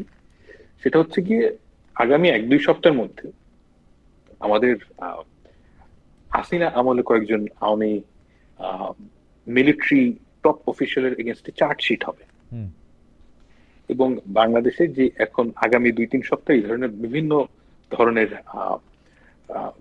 অস্থিরতা দেখা দিবে এবং এগুলা যে আমি 4 জনের কথা জানি, মানে এই 4 জনের আওয়ামী আমলে যারা মিলিটারি অফিসার ছিল তাদের তারা দেশে নাই, পালিয়ে গেছে। তারা পালিয়ে গেছে, হ্যাঁ। তাদের মানে এই ধরনের কাজ করার জন্য তাদের যথেষ্ট বন্ধু বান্ধব বা ফলোয়ার বা এনাবলার তারা এখনো আছে। আর ও ইয়েস, অ্যাবসলিউটলি অ্যাবসলিউটলি, মানে 100%। আচ্ছা, মানে এটা তো আপনি যখন আমার মনে হয় যে জি ডিজিএফআই, আপনি যখন ডিজিএফআই করেন, আপনার অনেক এখানে আপনার অনেক ভাই বেরাদার হয়তো। ওকে, অনেক। কিন্তু আমার অভিজ্ঞতা দেখছি কি ডক্টর সালাম, এই ভাই বেরাদাররা ক্ষমতার সাথে এত সম্পর্কিত, ক্ষমতা পাল্টায় দিলে সঙ্গে সঙ্গে তারা রঙও পাল্টায় ফেলে। কারণ একদিনের মধ্যে মানে ঢাকা ইউনিভার্সিটির হলগুলির মতো, আপনি ঢাকা ইউনিভার্সিটির হলে কখনো খেয়াল করছেন কিনা আমি জানি না, মানে হলে তো থাকছেন কিনা তাও জানি না। সেটা হচ্ছে আপনি দেখবেন একটা লোকও ছাত্রদল ছাড়া নাই, সরকার বদলাইলেও একটা দলও ছাত্রলীগ ছাড়া নাই, মানে একদম নাই হয়ে যায়, একদম নাই হয়ে যায়। বাংলাদেশের মানুষ তো উঠতি সুরতকে পূজা করে। হ্যাঁ, সচিবদের মধ্যে আমি সবাই দেখি যে সবাই আওয়ামী লীগ, একটা লোককে এখন আওয়ামী লীগ খুঁজে পাই না। আমি দেখি যে সবাই ছাত্রদল করতো কোনো না কোনো সময়, বা জামাত ইসলামী করতো, শিবির। আনরেস্ট করতে আসলে অনেক লোক লাগে না, অল্প কয়টা হলে, আনরেস্ট করতে অল্প কয়টা হলেই হয়। কিন্তু আমি তো আসলে ক্ষমতার সাথে সম্পৃক্ততা না থাকলে এই ধরনের মানে লয়াল বিদ্রোহী রোমান এদের আমি দেখি না। আমি দেখি যে ক্ষমতার সাথে একটা জোড়া দেওয়া, বুঝছে? না এটা টাকা দিয়ে হয়, সিম্পলি পয়সা দিয়ে হয়। আচ্ছা, পয়সা। আমি কেন আপনাকে বলছি যে এটা সত্যি কথা। আমি এমন অনেক সময় মানে যেমন ধরেন গত বছর আপনার মনে আছে যে চিটাগাং একজন অ্যাডভোকেটকে কোপায় মারা হলো। ওইটার ঠিক 3 সপ্তাহ আগে আমাকে একজন বলল যে আগামী 3 সপ্তাহ পর, এখন থেকে নিয়ে 3 সপ্তাহের মধ্যে একটা আনরেস্ট তৈরি করা হবে। এবং আমি প্রথমে আপনার মতন বিশ্বাস করিনি, মানে and এগুলি এখন later বিশ্বাস on করতে না। এগুলি এখন বিশ্বাস করতে হ্যাঁ, হবে তো আসলে। এখন আমি মানে বিশ্বাস করি না বলে আমি একটু পিছায় থাকি মনে হয়, কারণ না, এগুলি কারণ কিছু এগুলি তো জিনিস মানে মানে এম, কোনো খুব মানে কমপ্লিকেটেড ঘটনা ঘটে না। যেটা হয় যে আপনি যে এরকম পাহাড়ি অঞ্চলে কিংবা বাংলাদেশের মাইনরিটি নিয়ে ধরেন একটা মন্দিরে আপনি একটা আকাজ করলেন, এটা করা সম্ভব। রাইট। ওইটা করলেই ওইটার যেই মানে ওইটার যেই ব্যাড রেপটা হয়, ওইটা একটা গভর্নমেন্টের জন্য খুবই প্রবলেমেটিক হয়, এবং ওই ধরনের ব্যাড এলিমেন্টস বাংলাদেশে আছে। ওকে ওকে, আমি এই ব্যাপারটাই একটু জনাব নাসিরউদ্দিন পাটোয়ারি আপনার কাছ থেকে একটু জানতে চাইবো যে পাহাড় নিয়ে আপনি বা মানে আপনার ব্যক্তিগত মতামত, আপনি এনসিপির মতামত জানাতে পারেন, মানে বা দুটো একসাথেও পাহাড়ে যাওয়া হচ্ছে। জি, প্রথমত পাহাড় নিয়ে কথা বলা রিস্কি না, আমি রিস্কি মনে করি না। হুম এই টেবুটা আমাদের ভাঙতে হবে।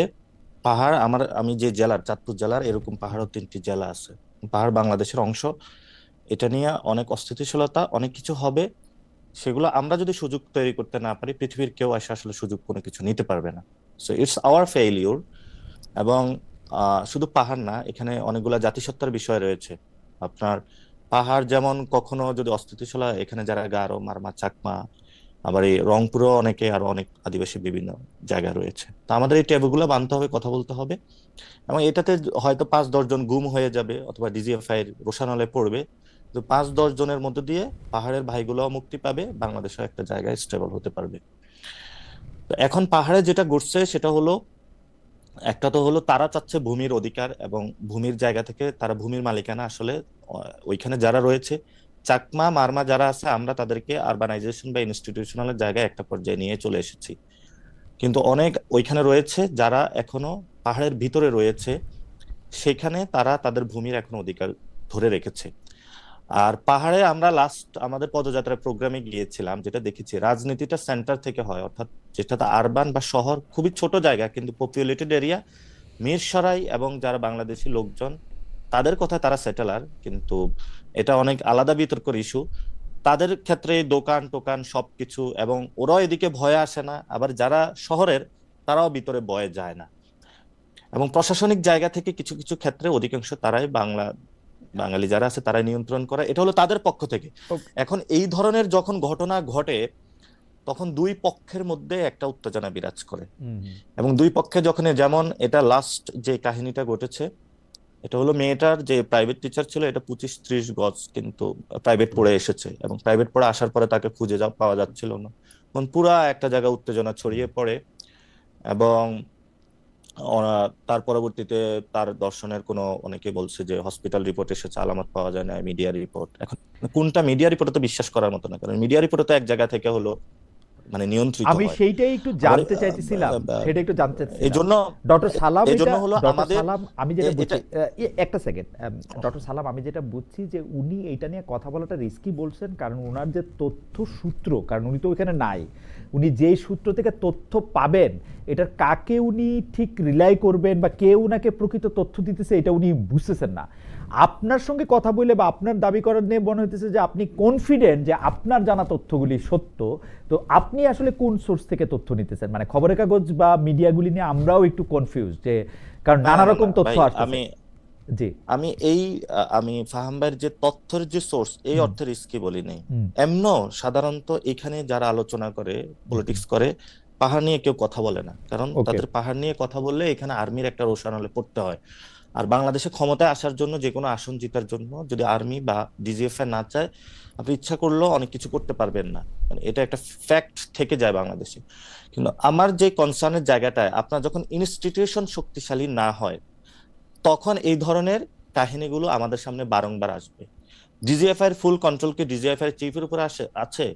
আর্মির সেখানে যে রেজিমেন্ট গুলো আছে, সেই রেজিমেন্ট গুলার যে চিফ যারা রয়েছেন, সাধারণত সেখানে কোনো ফুল কন্ট্রোল নাই। ফলত ওইখানে আমাদের ইনস্টিটিউশন গুলো শক্তিশালী না হওয়ার কারণেই এই ধরনের ঘটনা আরো সামনে আসবে। ফাহাম ভাই যে অর্থে বলেছিলেন যে অনেকগুলো আর্মি জেনারেল, 19 জন মেবি সম্ভবত আইসিটির অলরেডি বিচারাধীন প্রক্রিয়ায় রয়েছেন, তাদেরকে বাঁচানোর জন্য আর্মি চিফ অনেক জায়গায় দৌড়ঝাঁপ করতেছেন, বিদেশেও দৌড়ঝাঁপ করতেছেন। এইটা আপনারা তথ্যের ভিত্তিতে, এটা তথ্যের ভিত্তিতে বলতেছেন নাকি অনুমানের ভিত্তিতে? না, এটা তথ্যের ভিত্তিতে বলতেছি, ওকে, কিন্তু আমি আচ্ছা শুড আই ঠিক আছে। এক্সপোজ, এটা আসলে উচিত আপনারা যখন করা এটা উচিত এক্সপোজ নারী। করবেন তখন সো হয়তো এইটা নিয়ে আমরা আসলে রিপোর্টও করতে পারবো বা রিপোর্ট দেখবো। সো কিন্তু না, কিন্তু না, কিন্তু এটা এটা এটা এটা চলে গেছে যে আইসিটির মধ্যে 19 জনের already on the okay, process, trial process, এবং সেটা নিয়ে। বাট এটা তো আর্মির ইতিহাসে কখনো ঘটে নাই, এই ধরনের সম্মুখীন বা পরিস্থিতির মাধ্যমে পড়বে তারা, এই জন্য তারা বিভিন্ন জায়গায় দৌড়ঝাঁপ করতেছে। ওকে, কিন্তু এটার মাধ্যমে আপনার মাধ্যমে আর্মি পার্সন যারা এটা দেখবে অথবা ভবিষ্যতে, আমি তাদেরকে একটা মেসেজ দিয়ে রাখতে চাই। আর্মি যারা সার্বভৌমত্বের প্রতীক অংশ, এবং সৈনিকদেরকে ভুল বোঝানো হচ্ছে যে অনেকে আর্মির বিরুদ্ধে কথা বলে। যারা সৈনিক রয়েছেন, মেজর রয়েছেন, মেজর পোস্ট র্যাঙ্কিং থেকে সৈনিক পর্যন্ত অনেক উচ্চপদস্থ অফিসাররা যারা দেশকে খুব ভালো কাজ করে, ভালোবাসতে চায়, কাজ করে, আমরা মনে করি না তাদের হাতে গত 15 বছর কোনো ধরনের ক্ষমতা ছিল। নষ্ট লোকদের হাতে ক্ষমতা ছিল। কিন্তু আমরা ওই ব্যক্তি পর্যায়ের আলোচনা যাব না, ফুল এই বাহিনীকে আমরা ইনস্টিটিউশনালাইজ, ট্রান্সপারেন্ট ওয়েতে দেখতে চাই। এবং যদি এটা না পারি, তাহলে আমাদের বাংলাদেশের পলিটিক্সও ঠিক হবে না, দেশের জিওপলিটিক্যাল এরিনাতে যে ফরেন ইন্টারভেনশন গুলো আসতেছে এগুলো আমরা ট্যাকল দিতে পারবো না। Okay, so it's our responsibility, not only the hill tracks, not only the আমাদের কি ঘুম হইতেছে, আমাদের এই সব জায়গায় প্রত্যেকটা প্রতিষ্ঠানে ট্রান্সপারেন্সি নিয়ে কথা বলা উচিত এবং কথা বলতে হবে। Otherwise 18 crore people of this land in a big danger zone, আচ্ছা ঠিক আছে। really in a আমি danger আমি zone. আমি আমি একটু শেষ প্রসঙ্গে আসি। শেষ প্রসঙ্গটাতে বলার আগে আমার একটু দর্শকদের ক্ষেত্রে একটা বিষয় মনোযোগ, দর্শকরা বারবার মনোযোগ আকর্ষণ করতেছেন। সেলিনা পারভিন একজন, উনি বলছেন বাংলাদেশে আগস্ট 5, 2024 পর কত মানুষ মারা গেছে, প্রশ্ন করার সাহস আছে খালেদ? আমি এই প্রশ্ন আগেও করেছি, ভবিষ্যতেও করব, করতেই থাকবো। হাই আল্লাহ খালেদ কি আল্লাহ খালেদ একটি করোনা প্রশ্ন। আচ্ছা ঠিক আছে, এই প্রশ্ন আমি যখনই সরকারের যেই দায়িত্বশীল উপদেষ্টা পাবো, সে আইন উপদেষ্টা হোক, স্বরাষ্ট্র উপদেষ্টা হোক, তাদেরকে, বা প্রধান উপদেষ্টা হোক, যাদের কাউরেই পাই, বা প্রধান উপদেষ্টার যিনি মুখপাত্র আছেন তাদেরকে এই প্রশ্ন আমি না, এই প্রশ্ন আমিও করতে চাই, এই আগেও প্রশ্ন আগে আমিও আগে করতে আগে চাই। আগে আগেও করেছি, ভবিষ্যতেও করবো, করতেও থাকবো। আর আরেকজন বলতেছেন যে আওয়ামী লীগের কোনো লোকজন, আমি একদম স্পষ্ট বলি, আওয়ামী লীগের সভাপতি, আওয়ামী লীগের সাধারণ সম্পাদক, আওয়ামী লীগের প্রেসিডিয়ামের গুরুত্বপূর্ণ মেম্বাররা কেউ যদি আমার সাথে সাক্ষাৎকার দিতে চান, আমি অবশ্যই তার সাক্ষাৎকার নেব। সেটা এনসিপি, বিএনপি, যে যা কিছুই বলুক না কেন। হ্যাঁ, ছাত্রলীগের সব সভাপতির মানে সাক্ষাৎকার নিতে চাও, এটাকে আমার বাতিল করতে হয়েছিল, কারণ এইটার মধ্যে একটা আইনি পার্সপেক্টিভ ছিল। আওয়ামী লীগের ক্ষেত্রে আমি আইনের ব্যাখ্যায় যেটা বুঝছি, আমি অ্যাটর্নি জেনারেলকেও জানতে চেয়েছিলাম যে আওয়ামী লীগের লোকজন আমাকে সাক্ষাৎকার দিতে পারেন, সেক্ষেত্রে বাংলাদেশে বা আমেরিকার কোনো আইন ভাঙা হবে না, আমি যেটা বুঝছি আর কি। যে হাওয়েভার, সেই জন্য আমি, তারা যদি আমাকে সাক্ষাৎকার দিতে চান, আমি যে কোনো সময় এই সাক্ষাৎকার নিতে রাজি আছি। দ্বিতীয় প্রশ্ন যেটা হলো, আমি ইয়াকে আমাদের অনুরোধ থাকবে আপনি সাক্ষাৎকার নেবেন না, আচ্ছা, এটা একটা হ্যাঁ, তো আপনার গণতান্ত্রিক প্রক্রিয়া, সেই জায়গাটা আপনার থাকবে। অনুরোধ, কিন্তু আওয়ামী লীগের আপনার অনুরোধ শোনা হলো, কিন্তু আওয়ামী লীগের সভাপতি, সাধারণ সম্পাদকরা, প্রেসিডেন্ট মেম্বাররা আমাকে ইন্টারভিউ দিলে আমি সেই ইন্টারভিউ নিব। যাই হোক, নাসিরউদ্দিন পাটোয়ারি, আমি যেই বিষয়টা নিয়ে আপনাকে আসলে প্রশ্নটা শুরু করতে চাই, সেইটা আসলে ডক্টর ফাহাম আব্দুল সালাম, আপনি আসলে এই ব্যাপারে একটু আলোচনা করে আমাদের অনুষ্ঠান আজকে শেষ হবে। সেটা হচ্ছে যে আমরা দেখেছি যে বাংলাদেশের ক্রিকেটের সবচেয়ে বড় পোস্টার বয়, সবচেয়ে ভালো খেলোয়াড় জনাব সাকিব আল হাসান একটি ফেসবুকে স্ট্যাটাস দিয়েছিলেন। সেইটাকে পরিপ্রেক্ষিতে আমাদের ক্রীড়া উপদেষ্টা জনাব আসিফ সজীব ভাই বলেছেন যে কারা কারা যেন তাকে আসলে বাংলাদেশে খেলতে বলেছিলেন, আমি তাদেরকে খেলতে দেই নাই। তখন আবার সাকিব আল হাসান একটা পাল্টা বলেছেন যে এতদিনে জানা গেল বা কেউ না কেউ বললো কার জন্য আমি বাংলাদেশে এসে খেলি নাই। পুরো প্রক্রিয়াটাকে আমরা আসলে কেমনে দেখলাম? আমরা আরও আপনাকে একটু বলি না জনাব নাসিরউদ্দিন পাটোয়ারি, এই ফেসবুকের যে ব্যবহার করা হচ্ছে, আমরা দেখতেছি যে এই ডক্টর জাহিদুর রহমান, ব্যারিস্টার রুমিন ফারানা, এরকম একটা বিষয় নিয়েও আসলে আপনাদের শীর্ষ নেতারা কথাবার্তা বলতেছেন, ফেসবুকে স্ট্যাটাস দিতেছেন, সাকিব আল হাসানকে নিয়ে স্ল্যাং ব্যবহার করা হচ্ছে, এবং সেটা খুব গর্বের সাথে। এই ব্যাপারগুলি কেমন আসলে, মানে ইজ ইট ওকে, বা পুরো প্রক্রিয়াটা আপনি কেমন দেখলেন, যে মানে এটা ঠিক আছে কিনা? শেষ থেকে আসি। প্রথমত বললাম যে আমি রাজনীতিতে জড়িয়ে পড়ে আমি নিজে অনেক জায়গায় লজ্জিত হচ্ছি। মানে এই ধরনের আমার আজীবন ক্যাম্পাস লাইফের সংগ্রাম ছিল এগুলোর বিরুদ্ধে। যখন আমার কোনো সহযোদ্ধা, সহকর্মী এই ধরনের কথা বলে, really I mean uncomfortable situation, এক নম্বর। সো আমি কোনো এটাতে বৈধতা দিব না, কিন্তু আমি এই কথা বলে এক্সকিউজ দিতে পারবো না। আমার রেসপন্সিবিলিটি রয়েছে এখানে, আমার কোনো দায়িত্বশীল ভূমিকা পালন করা। আমি আমার ফোরামগুলোতে এবং যারা এই কথা বলে, এবং আমি যতদিন এই দলে থাকবো, যারা এই কাজগুলো করেছে, আমি চেষ্টা করব যদি লিগ্যাল ওয়েতে এবং তারা একদম তওবা করে বা সংশোধিত ওয়েতে, যে থাকে না ইথিক্যাল ওয়েতে, সে যদি আসতে পরে পলিটিক্স করতে চায় সে করবে। আদারওয়াইজ যারা এই ধরনের কাজ করবে, আই উইল এনশিওর দ্যাট যাতে এই মানুষগুলো, সমাজের যারা এরকম সমাজকে নষ্ট করে, এদের থেকে দূরে দূরে রাখার জন্য অ্যাটলিস্ট পলিটিক্যাল এরিনা, 1 নম্বর। 2 নম্বর জিনিস হলো জাহিদ ভাই এবং উনি উনি উনার সম্মানিত লোক রুমিন ফারহানা সম্মানিত লোক। তো উনাদের ইদানিং পলিটিক্যাল টার্মোয়েল সিচুয়েশনে জাহিদ ভাই হয়তো বা একটা পলিটিক্যাল দলের পক্ষে একটু বেশি বলার কারণে বা নামার জন্য অনেকেই হয়তো বা ব্যক্তিগত ক্ষোভ বা, কিন্তু মানুষের পার্সোনাল ম্যাটার যদি থেকে থাকে তাহলে এটা রাখা উচিত ভিতরে, এটা সামনে আনা উচিত না। আর উইদাউট ডকুমেন্ট বা এই ধরনের জিনিসটা আসলে করা উচিত না। এই জন্য হলো যারা করেছেন এটা আসলে ভালো কাজ করে নাই। এবং যেটা জাহেদ ভাই এবং রুমিন ফারহানার যে বিষয়গুলো ফেসবুকে এসেছে, আর বিসিবির যে ইলেকশন অথবা সাকিব আল হাসানের ক্রিকেট খেলার তার যদি যোগ্যতা থাকে তার তো খেলা উচিত, কিন্তু সাকিব আল হাসানের ক্ষেত্রে 2টা বিষয় আছে, অর্থাৎ ক্রিকেটকে পলিটিসাইজ করার ক্ষেত্রে তার একটা ভূমিকা রয়েছে, সেটা কিন্তু আমরা অস্বীকার করতে পারবে না। এবং আওয়ামী লীগের যে খুন গুম ছিল, উনি এমপি ইলেকশন করে সেখানেও একটি বৈধতা উৎপাদন করেছিলেন। এবং সাথে সাথে স্টক মার্কেট থেকে বিভিন্ন জায়গায় যে জুয়া, যে বাংলাদেশের যে মানে যেটা হলো লিগাল ওয়েতে যেটা অ্যাপ্রুভড না, সেই ক্ষেত্রে বড় ধরনের তার একটা হ্যান্ড পাওয়া যাচ্ছে, আমরা শুনতে পাচ্ছি। তো এই বিষয়গুলো কনসিডারেশনে নেওয়া উচিত।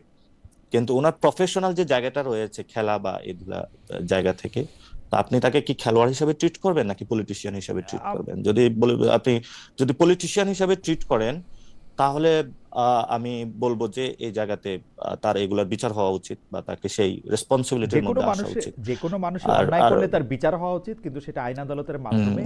এইটা যদি আইন আদালতের, হ্যাঁ, আমি এই জন্যই বলছি, সরকারের একজন I'm not মন্ত্রী saying- পদমর্যাদার উপদেষ্টা যদি বলেন আমি দেই নাই, মানে দ্যাট সাউন্ডস লাইক, এটা it's not sound not that. ওই যে একটা আপনার যখন আওয়ামী লীগ না মাঠে নামছিল তখন একটা সেটা এরকম ভেঙে দেওয়া হবে, এরকম একটা শব্দ, সরি যারা বয়স্ক অথবা রেসপেক্টেবল পার্সন দেখছেন, আসলে এই ধরনের শব্দ এগুলো পলিটিক্যাল শব্দ হতে পারে না। হয়তো বা এগুলা অভ্যুত্থানের সময় অথবা ওই সময় রক্ত গরম থাকলে অনেক কিছু বলা যায়, এগুলা মানে ওই ধরনের। তো আমি আমার সকল সহযোদ্ধা বৃন্দের কাছেই আসলে আমি আবেদন রাখবো যে আপনারা যদি কোনো উইদাউট প্রুফ, আর তো একটা নতুন প্রজন্মের পলিটিক্স করতে আসছে, আমাদের কাছে অনেক বেশি এক্সপেকটেশন। আমরা বিএনপিরও সমালোচনা করতে না চাই, জামায়াতেরও সমালোচনা না করতে চাই, আগে আমরা নিজেদের সংশোধন করি। আমার মনে হয় যে চমৎকার একটা আহ্বান জানিয়েছেন যে আসলে যদি আমাদের কাছে যদি কোনো প্রমাণ না থাকে তাহলে আমরা এগুলি বলবো কিনা সে ব্যাপারে আমরা দুইবার ভেবে দেখতে পারি। ডক্টর ফাহাম আব্দুল সালাম, আমরা অনুষ্ঠানটি আসলে অনেক লম্বা হয়ে গেল, কিন্তু আপনার বক্তব্য দিয়ে আমরা এটা শেষ করতে চাই। সাকিব আল হাসান, জনাব আসিফ মোহাম্মদ সজীব ভুঁইয়া, এইটা বা ফেসবুকে আমাকে মানে আমি আসলে ডক্টর জাহিদুর রহমান এবং ব্যারিস্টার রুমিন ফারহানার কাছেও আসলে লজ্জিত যে তাদের নামও আমার আনতে হলো, কিন্তু মানে মানে কেন, মানে এইটা কিরকম আসলে, এবং বড় নেতারাও এগুলি ব্যবহার করতেছেন। ইয়েস, এটা হচ্ছে কি আমাদের এই মানে 5ই আগস্টের পরে অনলাইনে স্বাধীনতা পেয়ে আমরা যা ইচ্ছা বলছি, মানে মানে বাক স্বাধীনতার মধ্যে কিন্তু চুপ থাকাটাও আছে, চুপ থাকার স্বাধীনতাটাও কিন্তু বাক স্বাধীনতা। তো এটা আমরা ভুলে গেছি। এখন এই ভুলে যাওয়ার কারণে যা মুখে আসতেছে আমরা তাই বলছি। এখন জাহেদ ভাইকে নিয়ে, রুমিনকে নিয়ে অ্যাবসলিউটলি মানে এত কুৎসিত কথাবার্তা, আমি এগুলো বলতে চাই না, ভেরি স্যাড। আমি শুধু একটা কথাই মানে মনে করে দিতে চাই দর্শকদেরকে। দেখেন, একটা সময় ছিল যখন আমাদের বাংলাদেশে থেকে হাসিনার এগেনস্টে কথা বলার মতন লোক বাংলাদেশে 10 জন ছিল। এর মধ্যে জাহেদ ভাই ছিল, রুমিন ছিল, মাহমুদুর রহমান ছিল, তুহিন মালিক ছিল, এরকম তারা আমাদের আসার মানে বাতিঘর ছিল। এই কথাটা আমি ভুলে যেতে পারবো না, আমি আমার লাইফ টাইমে ভুলতে পারবো না। এটা হচ্ছে একটা কথা। দ্বিতীয় কথা হচ্ছে যে সাকিব আল হাসানকে নিয়ে আসিফ যা বলেছে, এইটা একজন মন্ত্রী পদমর্যাদার মানুষের বলা উচিত না, আমি এটা স্বীকার করি।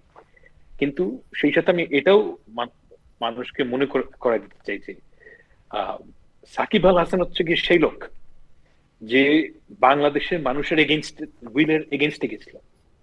সাকিব আল হাসান হচ্ছে সেই লোক যে হাসিনার বৈধতা উৎপাদন করছিল। সাকিব আল হাসানের যত ক্ষমতার বাংলাদেশের মানুষের এগেইনস্টে সে ব্যবহার করেছে, তো তার এগেইনস্টে আমাদের সকলের গ্রাজ আছে, এবং এই গ্রাজটা আমাদের তাকে সারা জীবন এটা ভোগ করতে হবে। মাশরাফিকেও ভোগ করতে হবে, তাকেও ভোগ করতে হবে।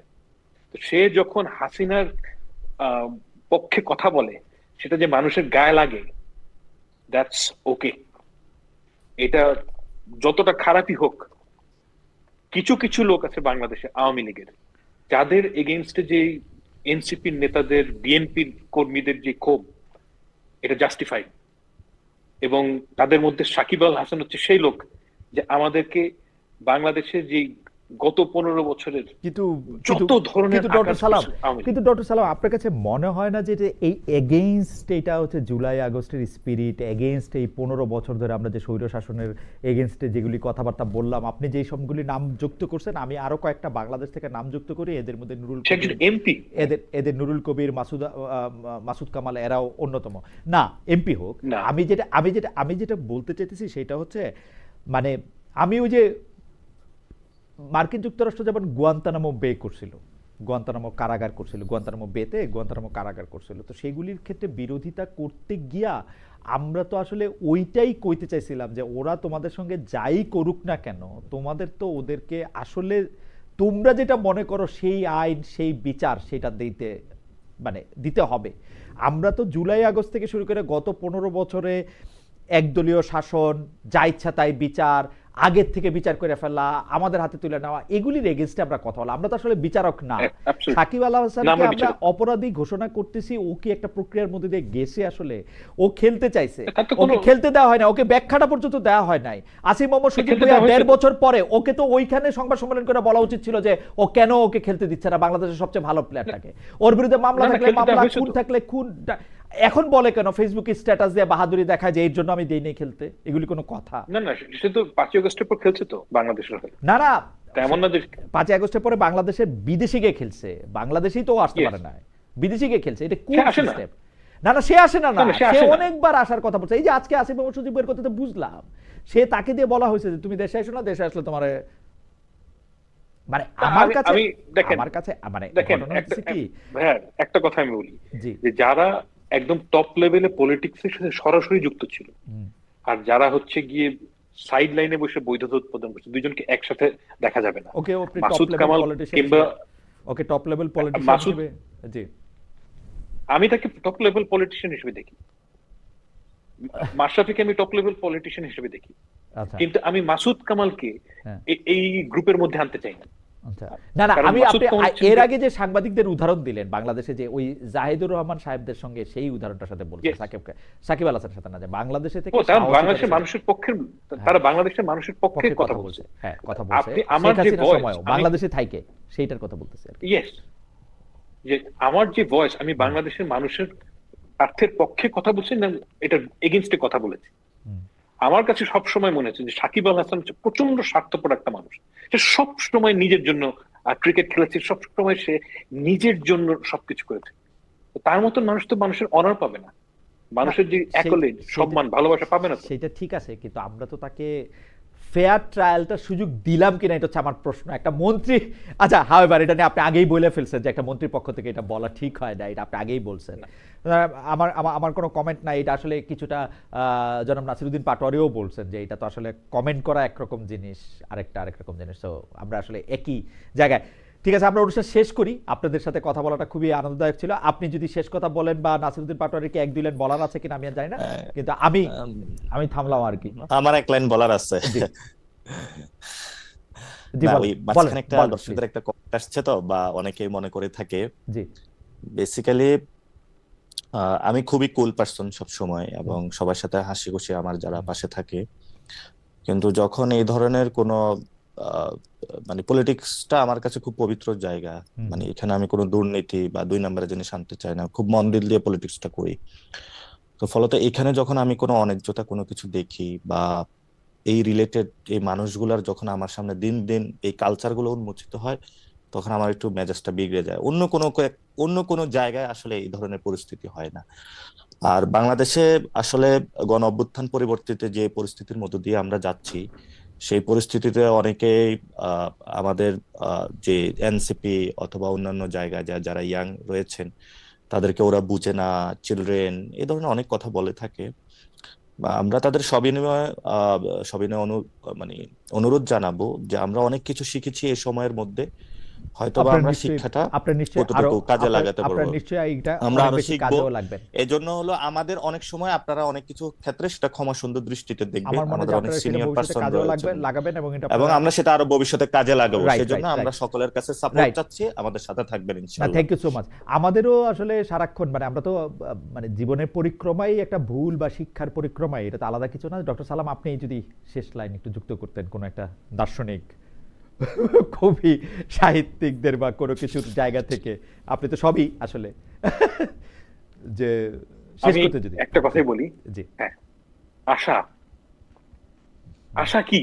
আশা হচ্ছে গিয়ে ওমর মুখতারের গলায় হুম, ফাঁসির দড়ি। হুম, দেখেন, শেষ পর্যন্ত ওই ফাঁসির দড়িটাই তাকে বেহেশতে নিয়ে যাবে, হুম, আমি দোয়া করি। হুম, কিন্তু ওইটা আপনাকে পড়তে হবে। হুম, হুম, তো মুমিনের জন্য আশা হচ্ছে এরকম একটা জিনিস, যে আপনাকে গলায় ফাঁসিটা পড়তে হবে, হুম, ওইটাই হয়তো আপনাকে একদিন বেহেশতে নিয়ে যাবে। তো আশা জিনিসটা সহজ না, হুম, আর গলায় দড়ি বাঁধাটাও সহজ না, হুম, হুম, কিন্তু বাঁধতে হবে। এবং আমি বাংলাদেশের মানুষদেরকে এটাই বলি, আশাহত হবেন না। এবং পাটোয়ারিকে বলি যে, এবং এনসিপি নেতাদেরকে বলি যে আশাহত হবেন না, আমাদের ওকে। সামনের দিনগুলো সুন্দর। ডক্টর ফাহমুদুল সালাম এবং জনাব নাসিরুদ্দিন পাটোয়ারির সাথে আমরা আজকে অনেকক্ষণ ছিলাম। আজকে একটু কারিগরি ত্রুটির জন্য আমাদের অনুষ্ঠান একটু ওলটপালট হয়েছে, তবে আপনাদের দুজনকে অনেক ধন্যবাদ। অনেক দর্শক আমাদের সঙ্গে ছিলেন, কেউ কেউ পক্ষে বলেছেন, কেউ বিপক্ষে বলেছেন।